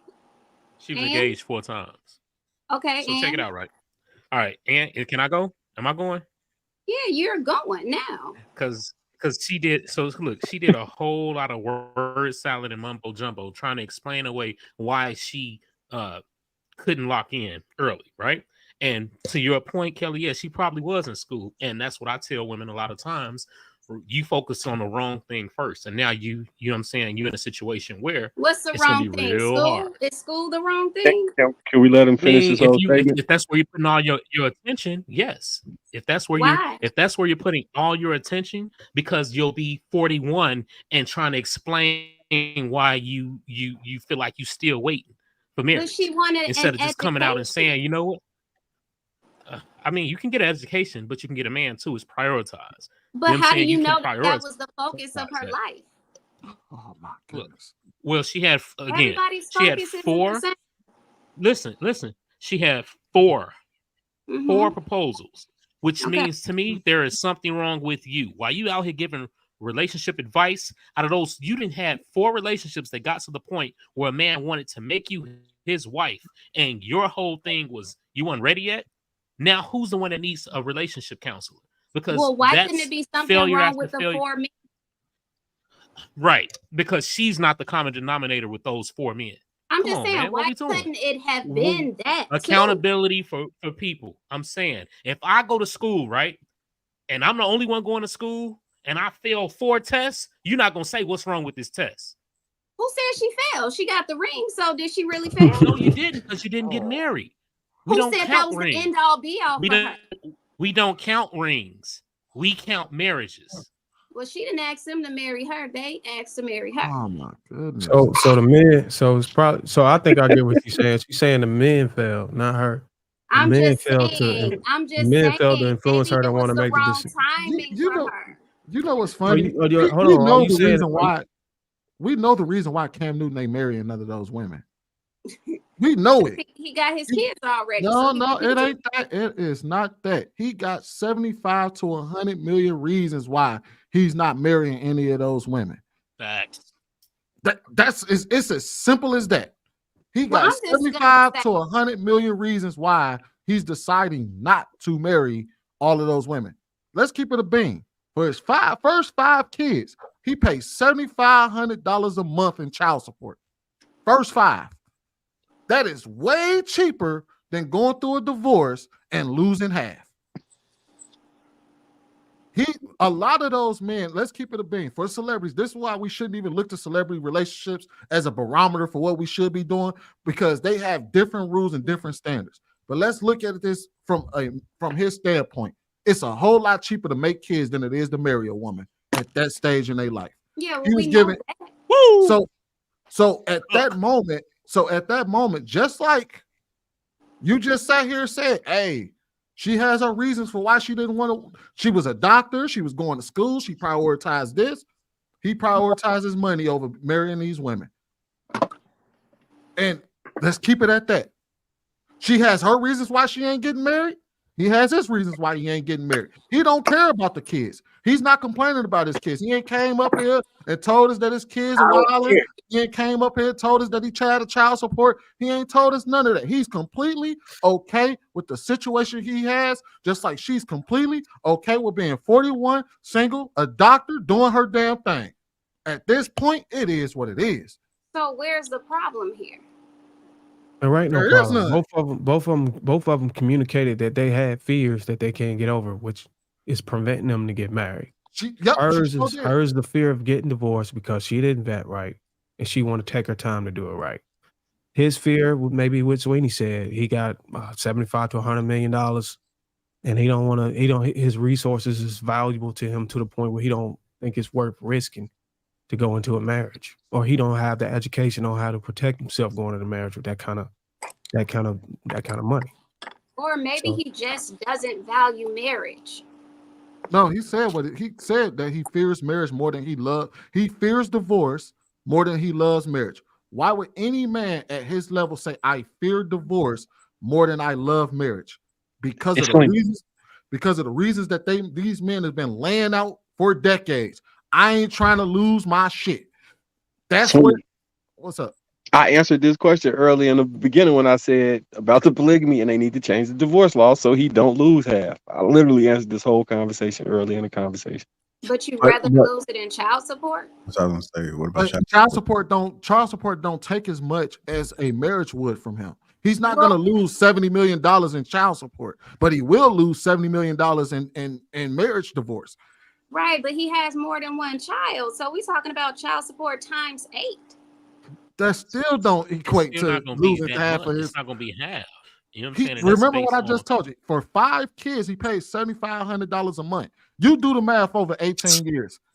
And that's just child support. That doesn't mean that he's not taking care of other things financially. So And there's then- still and a then financial obligation. And then That's also, willing. you also have to think of it from a man's perspective, because how these men think of it, especially these men with money, they look at it as taking care of their kids. They don't care. That money's going towards my kid. I'm taking care of my child. That's how much I would spend on my kid if he was with me. I don't care about shelling out this money. He doesn't complain about child support. He's cool with it. But he just said, I fear divorce. There's only one reason why a man will fear divorce at his level. And it's And you because think it's all financial? more than likely, yes. Yeah, What else does he have to lose? He can break up with a woman. I think he loved women. He's proven that he liked women. He liked children. It's just the resources. We live in a society where a man is not really protected as much whenever it comes to his resources. So that's why you got kind of men that are more skeptical taking that leap. It's really difficult to do. Seeing time and time again, men get buried for going and taking a risk. So what do? You still want to have your children. You still want to continue your bloodline and your legacy. Right. You Does still he got to love be able to do women? that. Does he love what they can do for him? Doesn't really matter. I mean, that could. What did she say? That's pretty much the same thing to us. Does he love women, or does he love what a woman can do for him? Yeah, I would say both of them. I would say he loved women. He also loved what a woman can do for a man, and that's Produce children. cater to him and bring his children in the world, and nurture them. Well, for the most part, I think men we all want can children appreciate that. and women want marriage. So once you give them the children, there's nothing else to get. Like, you're done. So And he does. Why buy the A cow? lot of men, milk a lot for of men free? don't look at a lot of men, especially when they got the money to pay child support, don't look at child support as a problem. They don't care. They like, hey, I'll show that. Like, somebody just did the math. Over 18 years, $7,500 a month. That's $1.8 million, $1.6 million. You spread that across 8 kids. Let's assume that he pays the maximum. You still maybe only look. If he has that amount of money to pay in child support, what would be the difference in getting married and having a prenup? The difference is the huge numbers. It's probably a couple If there's zeros. a prenup put in place, Well, see, and that's what I stated. I stated maybe Cam Newton lacked the education to draft he got lawyers. effective prenuptial agreement to protect himself. There's a lot of men out here that don't even get prenups, and they go in there, and it confuses me. Like, why do they do that? There's men that just don't have any education at all. I've seen lead attorney stream about this time and time again, how these people are making mistakes in the clauses. We even set in on Tyrese case where he screwed up in the clause saying if it's uncontested, then I'll pay for attorney fees. It wasn't uncontested until they went to the mastery or whatever they call it, and she contested the divorce because she wanted more child support. Now he got to pay for the fees. So you can't put no conditions on it. You have to put, I don't pay attorney fees, I don't pay alimony, period. When you start saying if I cheat or if this happened or if she get injured, or that's when you kind of screw yourself. Y'all saying Jeannie Mai. We thought that fucking Jeezy had an ironclad and she still tried to get half of that shit tossed out. So it's just one of those things where a lot of those men don't want to risk it. That's why you see a lot of them have a bunch of kids, but they never complain about the kids. But when you start talking about marriage, they be like, "Hey, look, I ain't doing that shit." And that's And the important thing you're missing about prenups is even if you do have a good prenup set, and a man can have a really good prenup set, but it's the fees that you got to keep paying going in and out of court, and you keep getting pushed back, and you got to add all these other things into the court system to make an argument and fight. Men are tapping out, and they got a strong prenup. They just don't have the money to keep fighting. You get what I'm saying? And oftentimes women in a situation who don't earn as much as the man, they come in with a man who's rich, their fees get waived, or the judge just bypass everything and say, well, she can't afford to pay her own attorney fees, even though the prenup says she has to. So I'm going to make a determination to scratch that, and you're going to have to pay the attorney fees, not only your attorney fees, but the attorney fees for her. And then what happens is you gotta what's the call? You gotta file a motion against that, and you will win, but you gotta pay for that motion. You know what I'm saying? So it's like, I don't even have a. You could have paid the nigga that's suing you. Yeah, we do gotta switch gears, man. Get to this last topic, man, so we can go ahead and get out here at a decent time. Hit the like button. Also, make sure you subscribe to the channel, man. Our last and final topic: Tyrese exposes the Black community. Be controversial, but I'm gonna say it. Would you agree or disagree that physically on Earth there's more Black people than the overall Jewish community? Yes or no? I'm talking about if you were born and raised Jewish, are there more physical people a part of the Jewish community than the overall Black community in numbers? Yes or no? I would probably say there's probably more Black when you look at the continent of Africa. Yeah, the whole world. Yeah, I would say yes. Yes. See, they got their shit together. Community, working with each other, doing dinners every Friday, putting the phone down and discussing the chess moves in the play. See, us as Black people, we're fragmented. You can't do nothing fragmented. Can't do nothing jealous and envious. Now, this is not gonna go viral because I got a Jewish daughter, so relax. Latinos, the Latin community, they don't move as a fragmented race and culture. That's why they own everything. That's why they buying up all of the businesses. The Asian community, they don't move as a fragmented culture. That's why they buying up everything. Now, white people got that same blueprint. And yet, this is what's scary, boys and girls. We are the most powerful, influential race, period. Not by net worth, not by politics, culture. You know how many things has been done to us to beat the shit out of this smile, and I'm still smiling. The resilience of Black culture after every attempt to kill and literally get rid of us, wipe us off the face of the fucking earth, and we still smiling, still in the videos dancing, still influencing what they're wearing, what they're doing, what the direction that they're deciding to move in. We not watching them the way they watching us, but they got their shit together, so they always gonna win. Why we mad though? Don't keep talking about the Jewish community. Be inspired by what happens when they link up. What you mad at? Get some. Have you ever won a Super Bowl by yourself, Shannon? No. Have you ever won a game by yourself? No. No? All Black people on the same NFL team, right? I mean, sometimes I felt like I'm playing by myself. Yeah, I understand.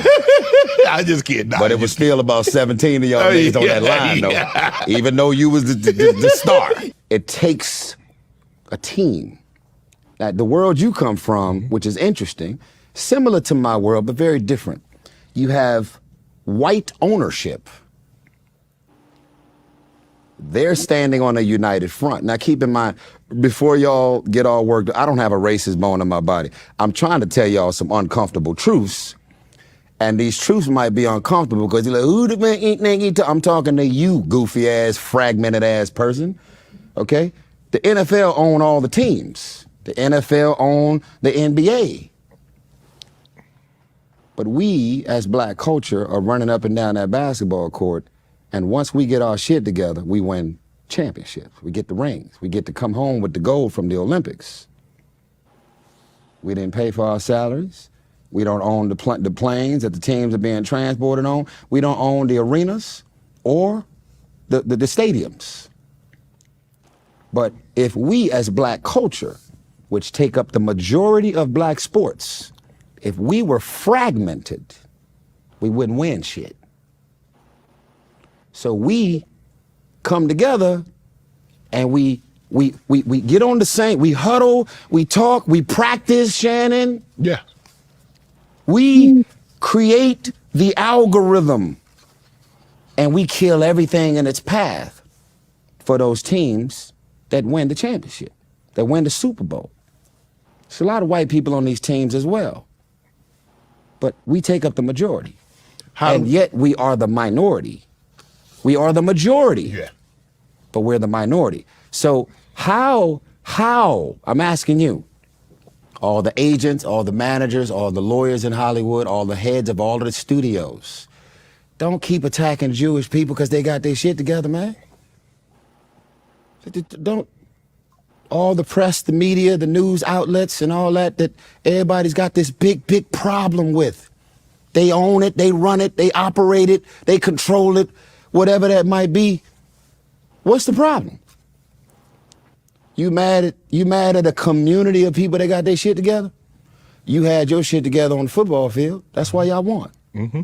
The days y'all didn't have y'all shit together, you lost. You never won one single game by your team. You might have ran the most yards. You might have gotten the most touchdowns. You might have took over all the highlight reels. Mm-hmm. But you were still on that football team with your whole squad. Would you agree? I'd agree. Okay, so guess what? Go out there and try and fly solo all you want. You ain't gonna get shit.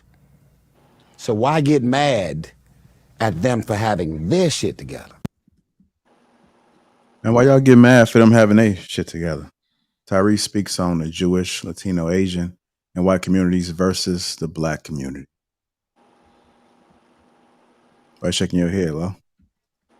So let me try to see if I can understand this. Is he saying that the reason why we excel above all the races and entertainment and just raw talent is because we're individuals as a community? But if we were working together, we wouldn't have time or energy to develop the skills and talent to be able to excel in all the entertainment. Is that what he's saying? We would be so focused on driving business and creating wealth for our people that we wouldn't be able to compete.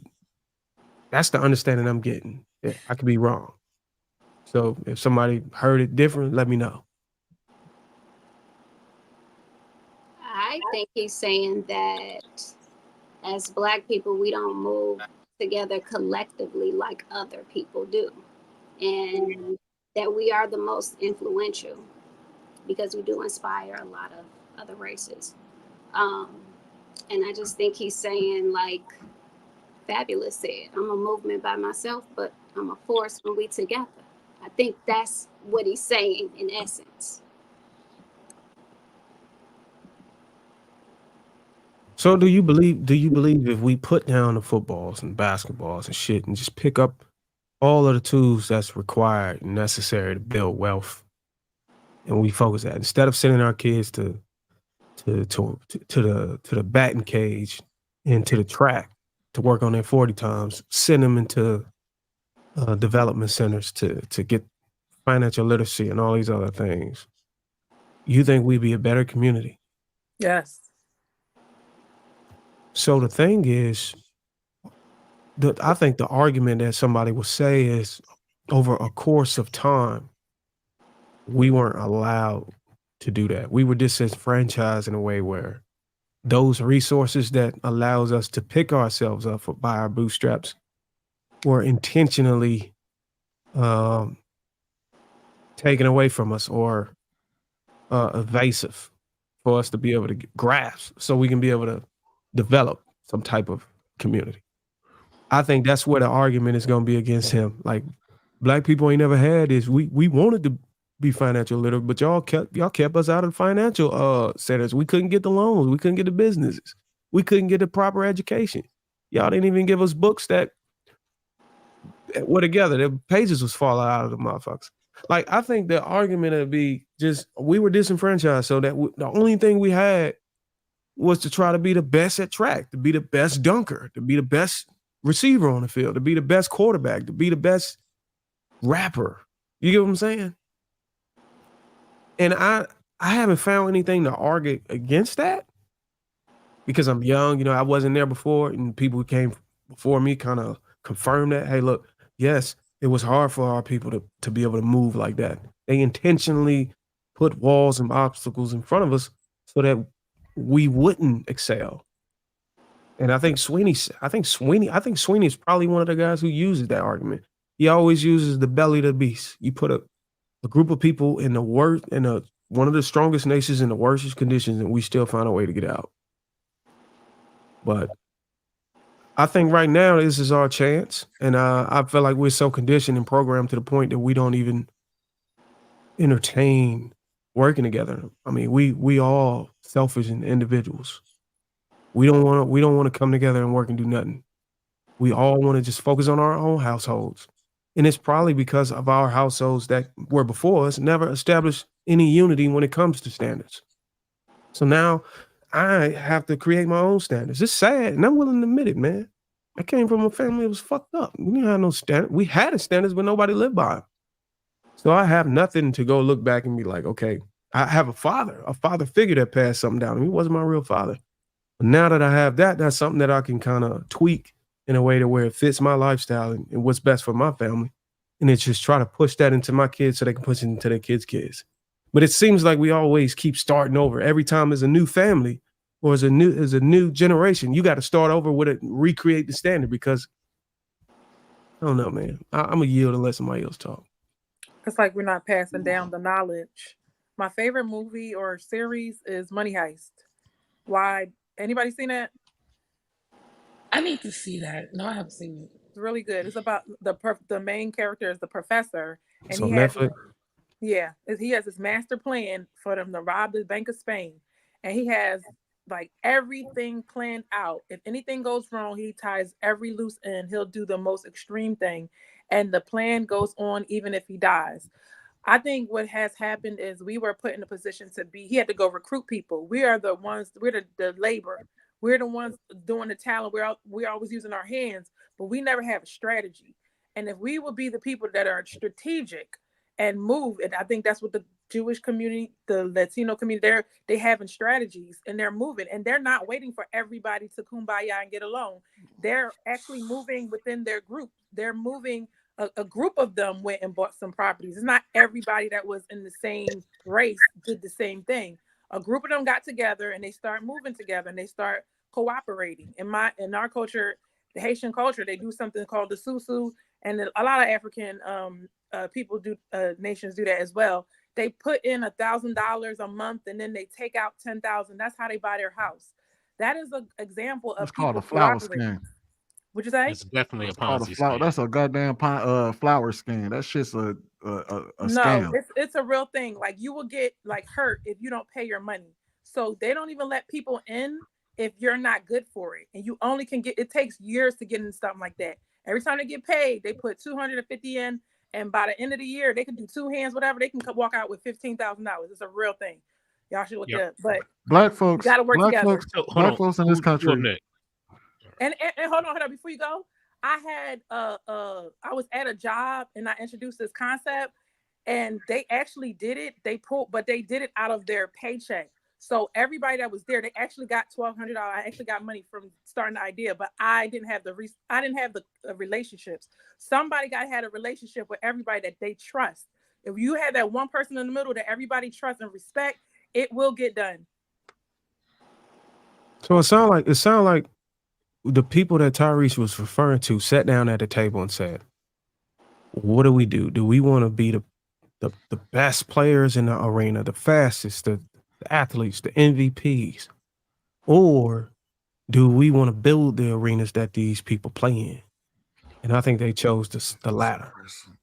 So can I anybody want to go? Because I want to chime in on this. Hold on, I'm gonna play this one little clip that Marcus put in the back chat, and then we can go ahead. My cookies are still burning over that Shannon Sharp interview with Tyrese.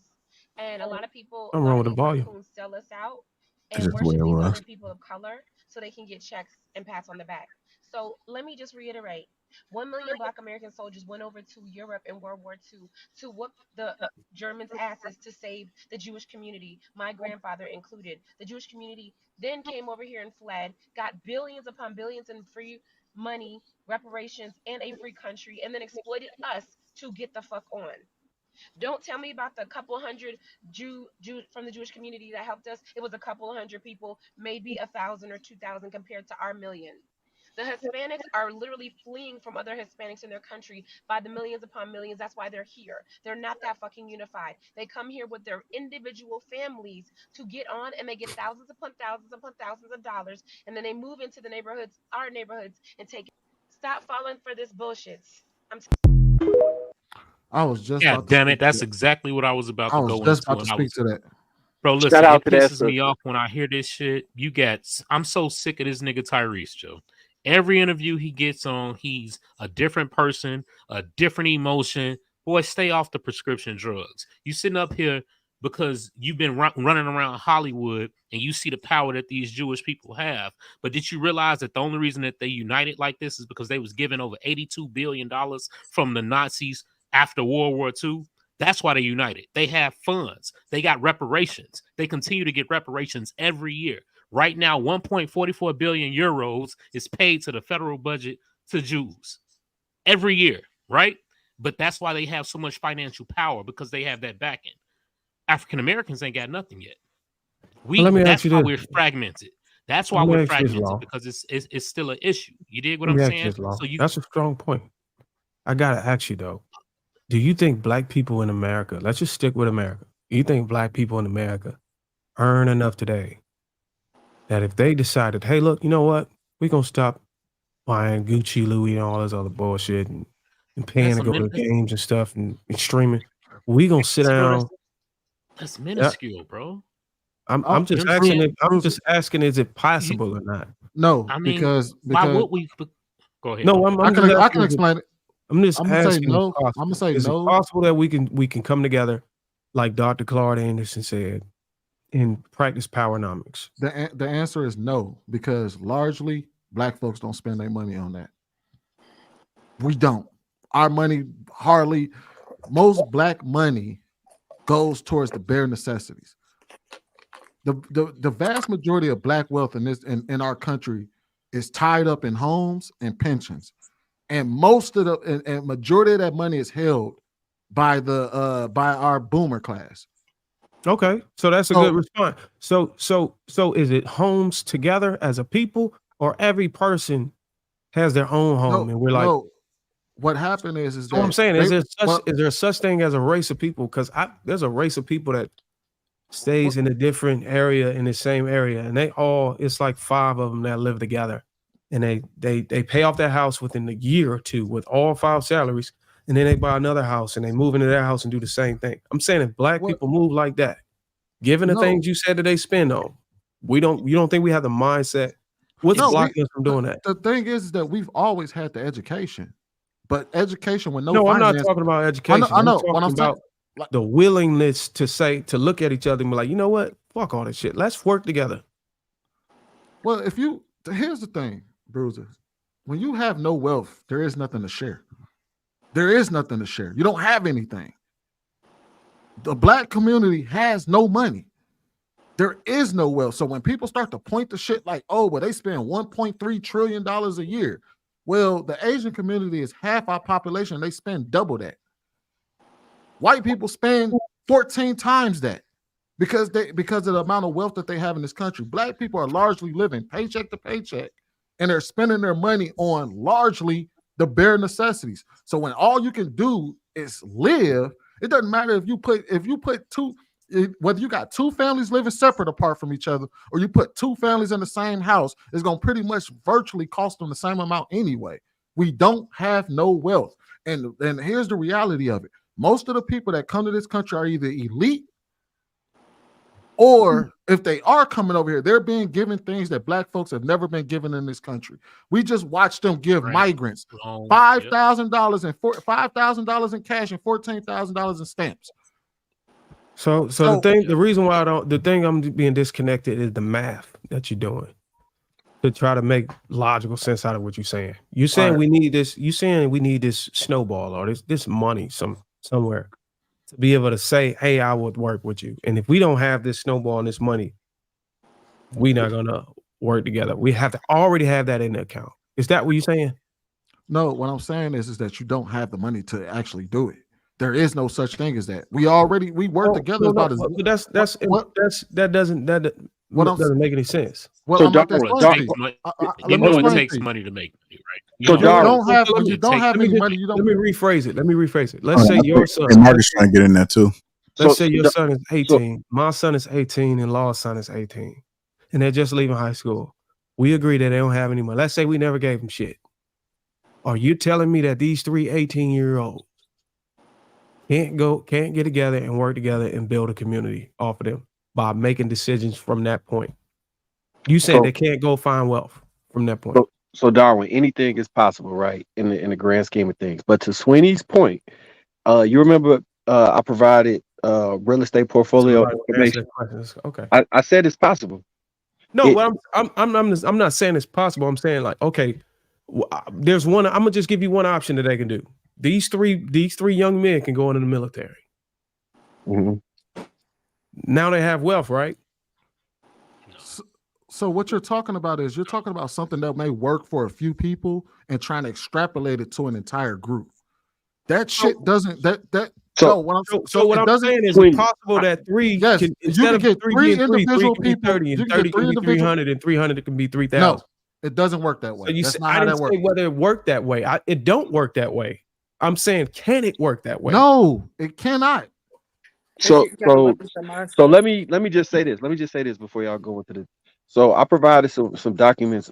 We had over 26,000 eviction cases filed for apartment portfolios in Chicago. It was roughly 15,000 units within the management company I was working with.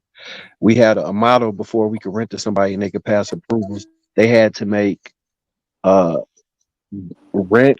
So if the rent was, let's say, $2,000, they had to make at least $2,500 or no, $3,000. So majority of their salary went to rent, and the rest was in incidentals, transportation. So much so that if they got tickets and they car got booted, they would lose their job and fall into eviction. Although we may generate money to this high extreme that it looks like we have this much disposable capital, it's not necessarily how that works because we don't have ownership in the thing. So we're actually paying into the apartment complex or the owner's hands. And guess who those owners were? I won't even say. But they started the company from cash for payday cash loans. So they built it off of that and then got the money to buy the real estate portfolios, which was done through the banks giving block deals where they will buy whole blocks, like 60 buildings at liquidated prices that was dilapidated, slap bare minimum stuff on to get them up and running, and then run this game again. So essentially they took probably like 20 million initial startup capital in VC and turned that shit into close to $1 billion because they had the startup capital plus the infrastructure on the inside to give them a deal where they could buy blocks and blocks of buildings to the point they own the majority of Chicago. Can somebody elaborate on why, instead of just saying it cannot happen? Can you elaborate on why that can't happen? I mean, I would accept your point, but I'm stuck at what we're talking about is venture capital. At this point, it would, like when we brought up the example of reparations, as a collective for a large group of people, reparations would be necessary to even that playing field, because it's essentially like we're coming into a monopoly game as a group, and the game is 15 to 20 laps around the board. talking Well, about all right. I'm not trying to. What the question I'm asking is not trying to even or get caught up with all the other people who are already wealthy. I'm saying, are y'all convincing me that the only reason why I use the number 3 is because I don't want to use 3,000. I'm saying if you take a group of people that has the same mutual interests and they move as a unit, are you saying black people can't do that? Black people can't move with the same mutual interest and get things done when it comes to gaining wealth in America? I said yes, but when we're talking about the type of stuff that Tyrese was discussing, for large scale business, you need large venture capital funds. They little $20,000 a year that they save to 60,000 is completely different than starting a fund with 10 million, 100 million, 200 million. Also, it's not, that's the reason why I said that, because yes, you can take any three individuals and you can get that, and that's possible. But when you're trying to scale it to what Tyrese is talking about, he's talking about black people as a whole. You cannot scale it. No group in this country has gotten it by their bootstraps. None, not one group in this country has gotten it by pulling it up by their bootstraps. All of them fight for government set asides. Every last one of them. How many do you need? They ain't get it out the mud. They got it out relationship. How many people out of a particular race or population do you really need to move as a unit in order for it to give off the impression that, hey, look, this community is leading the way? You don't need everybody, every single person. You just need an overwhelming majority. And I think Tyrese's argument is that it may have not started with everybody, but it started with a group that was substantial enough to get the train going. You know what I'm saying? And inevitably, everybody bought in because they saw what was happening. Even that group didn't get it by themselves. They didn't come in and start up something and just grew it out of nowhere. Either they were already wealthy by coming, because a lot of the people that come over to this country are normally wealthy people. America pick and chooses who they let over here. So either they're already wealthy, or because if you think about it, think about where they come from. When we look at these groups of people that come over here, look at where they come from. You tell me what those people are experiencing in the countries that they come from. Sweeney, I agree with everything you're saying. I understand it. It's facts. It's true. However, it doesn't mean that that's the way we get to wealth. Each of us can build $1 million portfolio, and 20 of us get together and get that $20 million. See, a lot of what all of these crazy ideas of 5 families living together, it's basically like a model for how much are you willing to sacrifice so you can get what you want. It's going to be very uncomfortable to squeeze those 5 families together, but if that's what you got to do. But there's Asian people that come and they sleep on the floor and they save up their money, and there's stories of that where they save $30,000. Them Asian people ain't making no money. Them Asian people when they're selling their Chinese food. Can I finish? I'm not saying what y'all saying is not true, but I'm saying it's going to take extreme actions to be able to pull yourself out, to be the only one in your to break the generational curse of poverty in your family. And everybody can't do it. And I get that. You're looking at this wrong. The ones that sleeping on floors never come off the floor. Them people are still sleeping on them people. The Asian people that you're talking about that sleep on floors are still sleeping on floors. The ones that own, hold on, wait. You didn't hear my whole thing. So you're responding off a portion of what I was trying to say. They have the restaurant. They're sleeping in the back of the restaurant, and their kids come in and they take over the restaurant. So yes, they do eventually come out of that situation because they start buying the property. We as Black people, we do start the business, but we never buy the building. So certain things in our mindset have to be adjusted. You know how much money it costs? Keep moving forward. But if we keep saying we'll never make it, doesn't matter how much it costs. It matters if you're willing to go do the work to get it. This is the problem. Y'all keep assuming that these people are broke. They're not broke. When you own these, what I'm saying is the people that you're talking about, these Asian people, they're not sleeping on floors. When they own the building, they're already worth millionaires. They're already millionaires. That's not true in every case. You cannot say that. I'm talking about a real story. Majority of the Asians that are sleeping on floors are still sleeping on floors. They're not buying large buildings. We have to bring out the facts on that then, because now it's just word for word. Right. Your word over heard. So you tell me, all right. So I'm gonna tell you this right now. The Chinese food restaurant over here right now. Do you know how much that building is worth? It's one right around the corner from my house. The building is worth like $2.8 million. They own the Chinese food restaurant. They own the beauty supply store across the street from the restaurant, which is also a major restaurant. Not only that, but they also have the pipeline to be able to get the products from their own country to come over here at a discounted price. Them people are elite. They were the elite in their country. They came over here, opened up shop, and reached back and just started bringing resources from their own country. The ones that come over here in the bellies of container ships and they sleeping on floors, a lot of those people are being taken advantage of. A lot of those people are living destitute. A lot of those people are forced into sex trade. A lot of those people are they're not the ones that are sleeping on. The ones that are sleeping on floors aren't the ones that wind up popping up and owning multi-million-dollar businesses. That is not how that works. We know who comes over here and owns all that shit. They were Sweeney, already leading they own. You gonna breathe? All right. So Sweeney, I'm not saying what you're saying is wrong. Yes, Asian people have gotten advantages. They've gotten money. A lot of people in America got free land. Everybody got an advantage but us. But we have to think past all of the things all of our obstacles. We have to come up with a plan to get past our obstacles. If we don't, then we'll always be at the bottom. Do you want your kid to be at the bottom because mom and dad said, you know what, we can't make it because we ain't getting no check. We got to find a way anyway. What's the plan? I'm telling you, when we make money, we have to reinvest it into bigger deals, into commercial property, and buy the building. Why is that their mindset, but it's not our mindset? You can pick and choose. You're saying buy the building as if the building is cheap. You can the building's not cheap. You can learn from what other people are doing and bring it into your What has anybody in this country done that black folks ain't already did?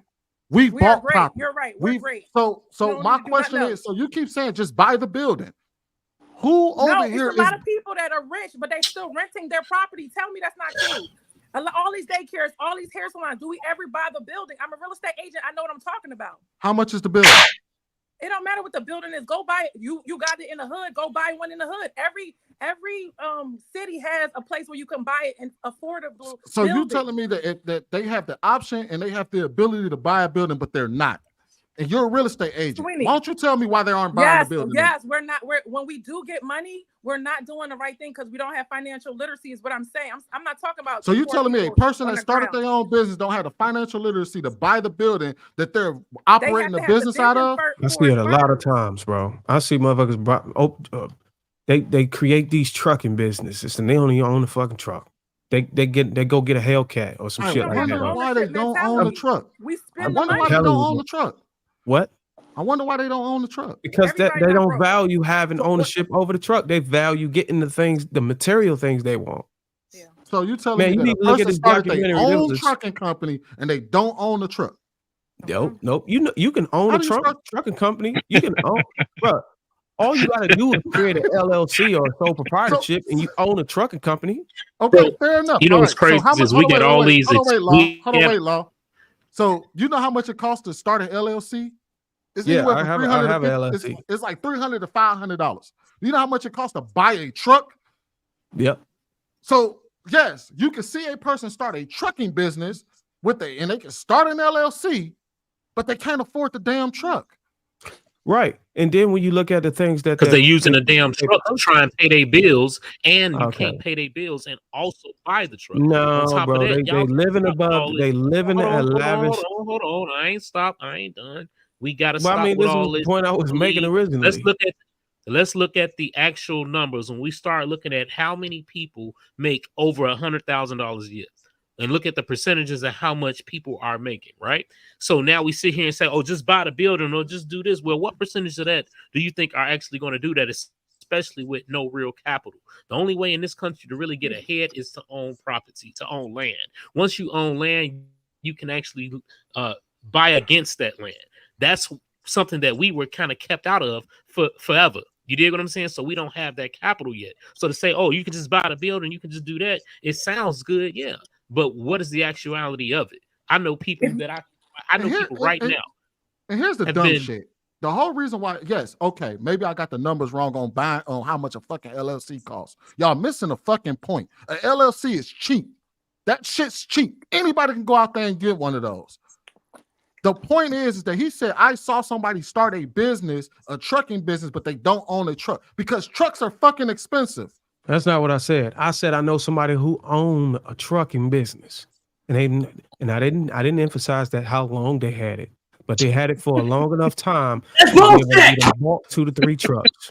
And I'm saying they don't own the trucks. They rent out the trucks, but they have the fucking Hellcat. What's the Durango? The Durango Hellcat.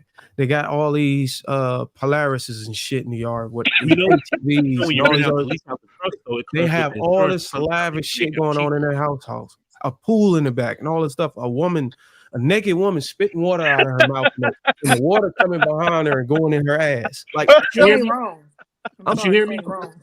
What?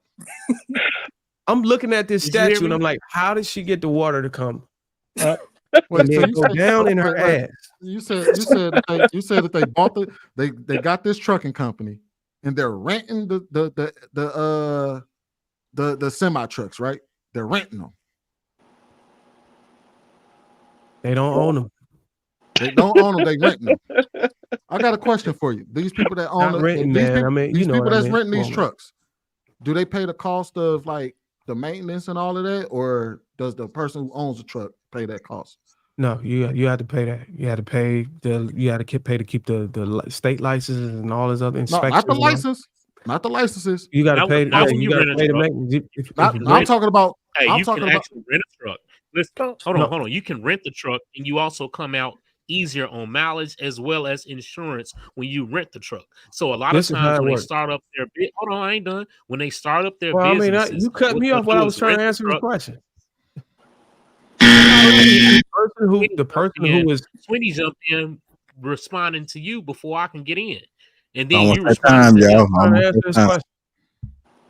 What happens is if that truck break down, if they don't come out of their own pocket to repair that truck, then they have to wait on the company to repair that truck, which could take months, and then they don't have a truck. They're down the truck, so they down the revenue that comes out of the truck. Not so what do you renting it? You have the insurance on it. I just told you what happened. You're renting the truck and you have the insurance. So basically, I just told you what happened. Y'all going in circles. It could take months to fix this truck or get this truck back online so that they could go and it can be operable. Can we move it away from rely the truck? on the company? Huh? Thank you. If we can move it away from the truck, there's a lot of hair salons. There are a lot of daycares in our neighborhoods, barbershops. Do we own those buildings? Right? Because if we don't own those buildings, you know how when you buy a house and then after a while you get the equity and you can buy something bigger, you rolling your wealth into the bigger thing. But if we don't ever reinvest our money into those things, then we won't ever get the bigger thing to keep getting the bigger building. So you could do this really on your own, but you can't because you're buying the other frivolous things that you don't need to. Thank you. And the other thing I want to say is that every business, most black folks don't spend frivolously. I wasn't done. Every business is not on the same level. There are going to be some businesses that are just breaking even and paycheck to paycheck, but then there's other ones that's more successful, but they don't have the strategy to move forward. They don't have a mindset of ownership to just start doing these things. Or maybe it's just not fiscally possible for them to do it. How much do you think it costs to open a beauty shop? So how much do you think it Less costs than to open a beauty shop? Right? But my thing is, if you paying on a month, if you have to pay your rent on a beauty shop, on a storefront, how much do you think that is versus how much you can charge per booth rent? How many people can you get in there doing that same hair? So now, how much is your overhead? Is your overhead going to be enough for you to actually pay that and purchase this building? Or do you have to rent it out for a little while until you build up the capital to go ahead and purchase that building? And that's once you purchase that building, I can tell you right now, as a barber, in one day. I can tell you right now, as a barber, scaling that far leaves a lot of those barbershops closing and those salons closing because the booth rent don't add up to the rent. And that's if you can even get people to come in and rent the booth. Most of the time, here's the reality of it. Most barbers and hairstylists are making money mostly off of their own two hands. Most of them. So when you say just go, like most of them are renting suites. And if they are in a salon, most of them are renting a booth.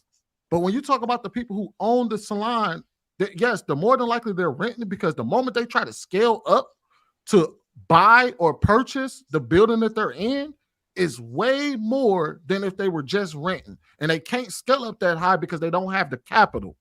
They normally don't have the capital because people who can buy salons, buy them. People who can't, don't. It's far to buy some of these, like just here in Texas, to buy some of these storefronts, you're talking about $800 to 1.5 to 3, 4, $5 million just to buy one of these buildings. And most people ain't getting it like that. I mean, I think it depends on the square footage starting out. Some salons are affordable to buy. Well, if you think of the square footage, you also have to think about if you got a, say for instance, you get a small salon, right? Small square footage. Mm-hmm. By state board standards, you have to have a certain amount of square footage to fit a certain amount of people to rent booths in there. If you can't fill, if the amount of booths you put in there can't handle or can't make up for the amount you're going to spend on buying that building, you just shot yourself in the foot. That's why you don't spend more than what you can afford. You make But that's why they don't buy those buildings, is because even if like the ones that they can afford, the square footage ain't big enough for them to be able to afford it and be able to rent out enough spaces to afford it. It'll just mostly be them and maybe 3 other stylists or 3 other barbers in there. And the most you can charge for booth rent in most places is $150 maybe per week. And that ain't enough. Okay, too. Regardless of the location, unless you even if you're accounting for location, right? If you pick the most ballingest location, right? You downtown Dallas. Now you're talking about $1.5 million instead of maybe $400,000. Mm-hmm. Well, maybe we need to tweak it, because I know when I worked at the hair cuttery, they was making $9,000 in 1 week. They put the things back to back. You see how tight it is in there, and they figured out a way to make it happen. How many chairs is that? Huh? Who is hair cuttery? How many chairs? Hair cuttery. They have like one station. They have one side and one side. They squeeze you like sardines in there. So we how many total chairs you think? It was like 10, 12, 14 chairs. But it's the same space that we would have our hair salon though. You talking Sweeney, about I think what Tyrese is saying is how many people to your left and your right in your booth, in your front? How many people in there on the average? Nobody. It's just me and my wife. Cutting hair. It's me cutting hair and my wife doing hair. We rent a salon. So let me ask you this. In an average barbershop, in a black barbershop, on average, how many barbers is in that barbershop? 4 to 6. A successful one? Yeah. Probably maybe like 6, 7. 6 cutting. So what I'm saying is, I think what Tyrese is saying is, the way other races are doing it is 6 of them are relative. Or they don't even got to be relative. They came together and they came into that barbershop and they worked together and they put all their money together. And instead of leaving the barbershop and going to individual households where they got to pay 5 or 6 different mortgages and 5 or 6 different car notes, 5, 6 different lifestyles, they all live in one place and they make that work until they scale their business. I think that's what Tyrese is saying other races are doing that we won't do. You get what I'm saying?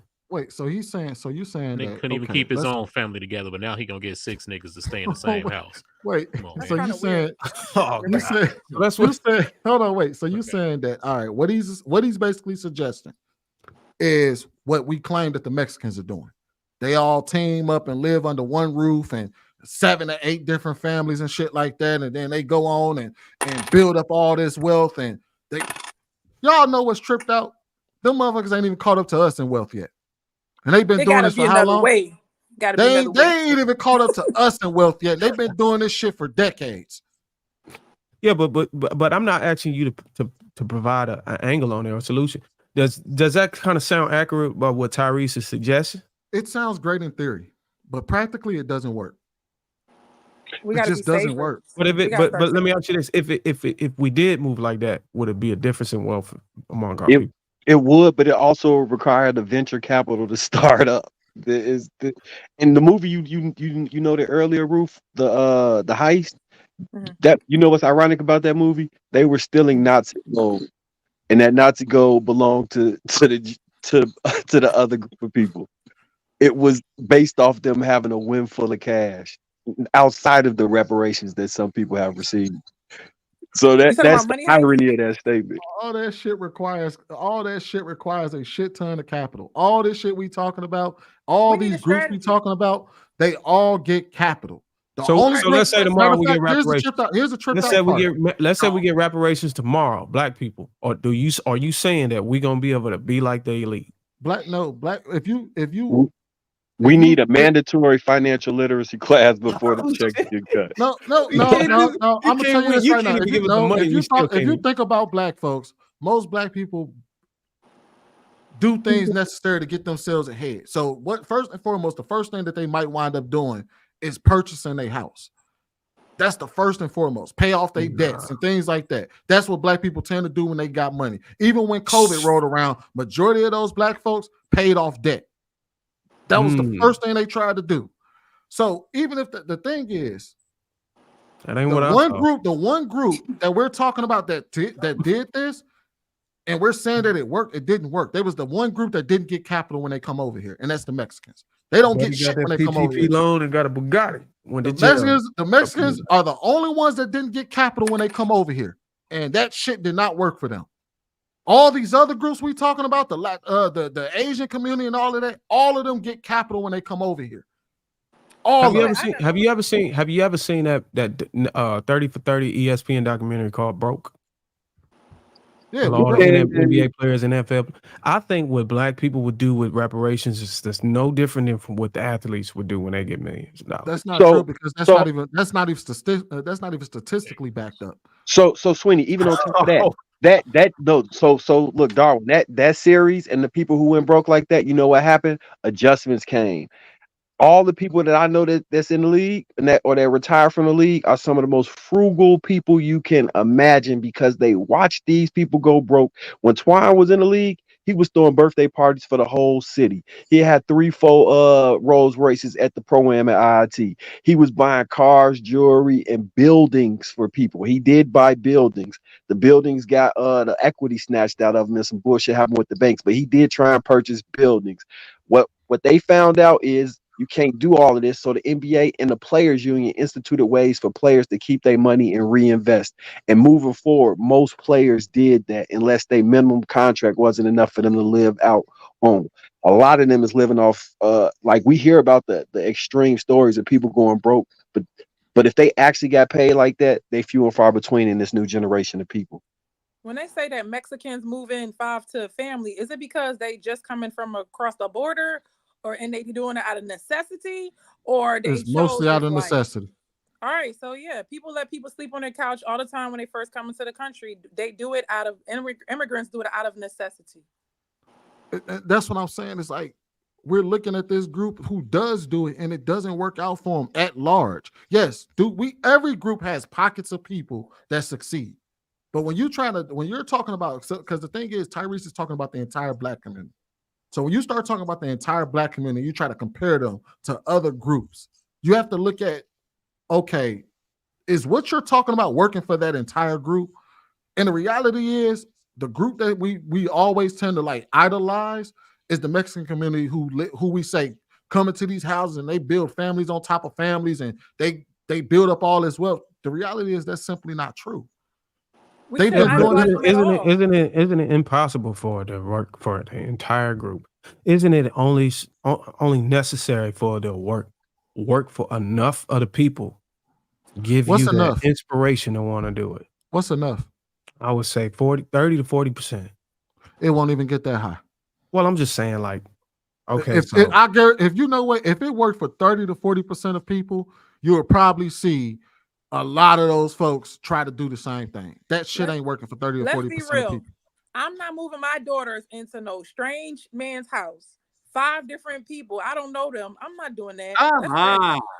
Nah, we're good. I'm saying it probably would be like. And the thing is, you have to also understand that we as black folks have always lived in a country that was built on the single family home. We've always been that way.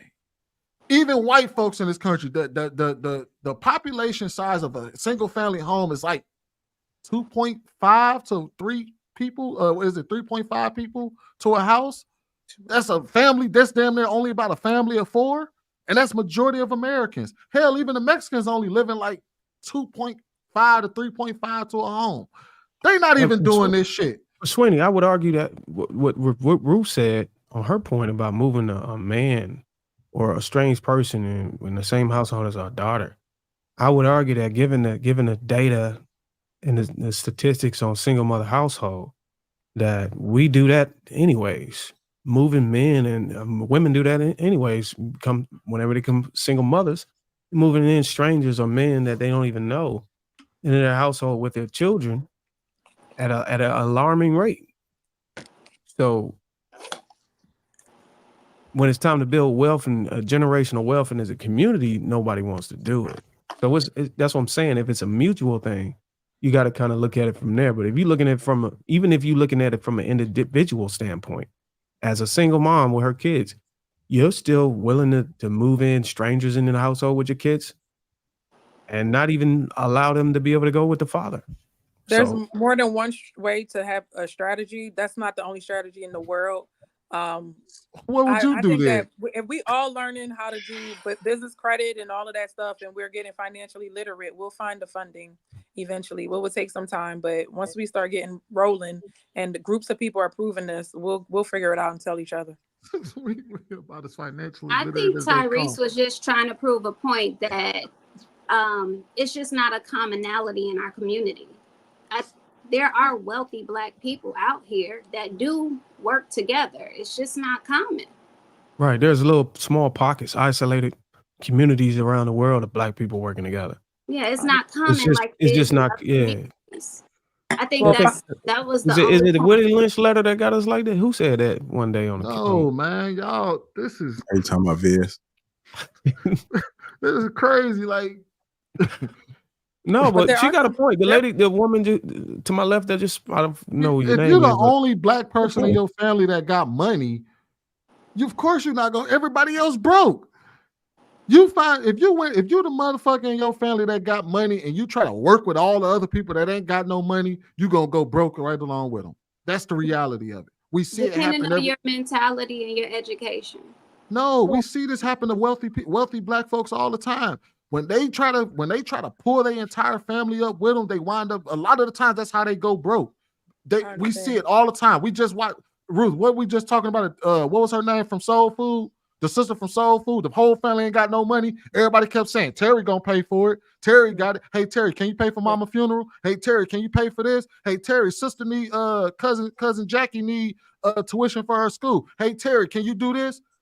They do that shit all the time and they wind up losing all their money trying to do that. When you're the only person or the only few in your entire family that got money, you ain't got the money to be able to scale everybody up with you. Wait, hold on, Sweeney. You're right. You're right. But there's also, I've seen a lot of daycare owners that it's always the mom and the daughter. If you got to pull in strategic family members and you got to say no sometimes. But there are people that started businesses and they employ their family. That's the best you can do. Just employ them and see how they move, because everybody cannot be trusted. But there are little steps that we can take to make it better. Instead of saying there's nothing we can do, we got to die poor. We got to find something we can agree on. So instead of figuring out what is we disagree on, we got to find where we all, what do we all have in common? What's the one strategy we can put into place? We all do this one thing.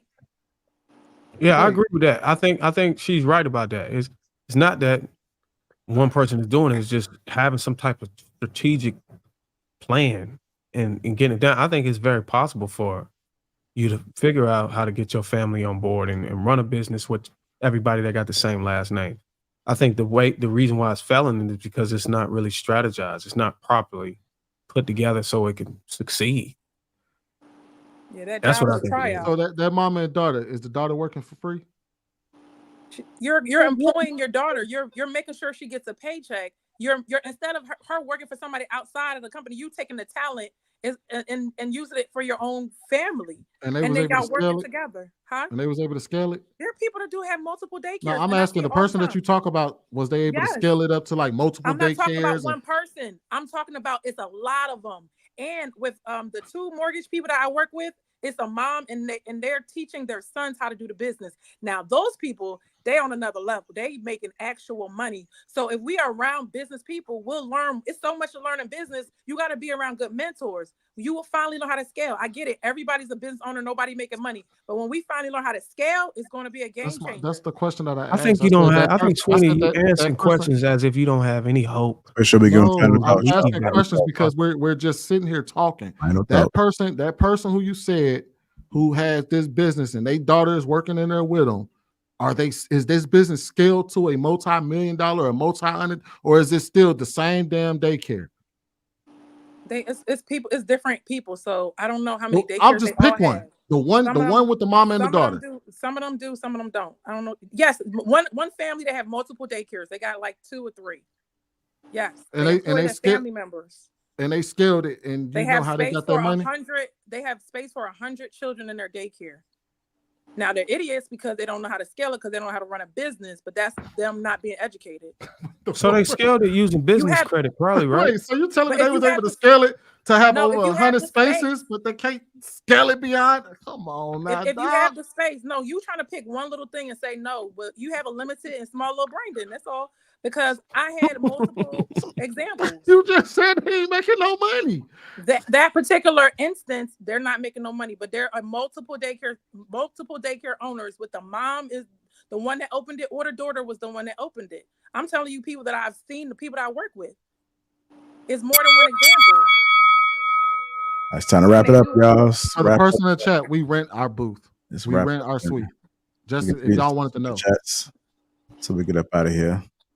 Sweeney says they rent their booth. Whoever's in the chat he's referring to.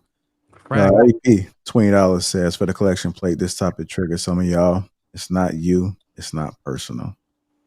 Doug Will, $4.99 says single parent rates by race: 76% Black, 59% Hispanic, 39% white, and 31% Asian. This is an American/Western issue, not just Black. I ain't going nowhere. $2 says fellas, the ladies whooping y'all asses tonight. I ain't going nowhere. $2 says I'm not polygamous.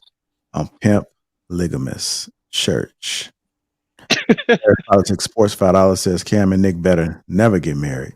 They should never let women gaslight or guilt him into doing something stupid as marriage. Marriage Politics and Sports $10 says, how come none of these women ask the questions whether the women Cam has babies with actually want to get married? The average woman has babies out of wedlock with brokies. Cam's girls are privileged. Oh, well, lastly, $4.99 Sweeney. They don't listen to the vet. Don't waste your breath. Like, y'all don't realize, like, this shit is like nothing that's been said. That Powernomics book is like 40 years old. Nothing y'all said ain't been discussed before. More than likely, the reason why a lot of this shit ain't cracking is because there is no capital. You can't do shit without capital. So there we need is to none. put people in financial positions to learn how to get the capital. You need money to make money. So we got to find the money. And you need credit to buy stuff. Send your kids to get a finance degree. There's a reason why I don't. I swear, boy, this is how, man. Why are we acting like everybody on this panel? Why are we acting like everybody on this panel ain't never built their credit up, took out a loan, invested in something, and doubled or tripled their damn money and paid the loan back off, which even further How many increased on their this credit. panel consider themselves rich? Oh man, I'm just saying, can we first acknowledge that first point before we move to goal point? Oh, we ain't got no money, bro. This argument about we ain't got no money credit cards can be easily put to bed if we just acknowledge that. We're talking about getting credit cards, man. What the fuck is we doing? Hold on, so y'all saying that don't leaders, open-minded all leaders. right, I see what y'all doing. Niggas talking about business. What? All right, y'all. Let me go ahead and close the stream out. I want to thank everybody that has tuned in tonight. Make sure you hit that like button. Also, make sure you subscribe to the channel. I appreciate everybody that has contributed to the platform. Shout out to all my green gang that's out there. Make sure you guys click that link that's pinned to the top of the chat. Go ahead and get your assured, man. If you want to get your skin right, Teej is the only way to go. Catch us next time, and we out.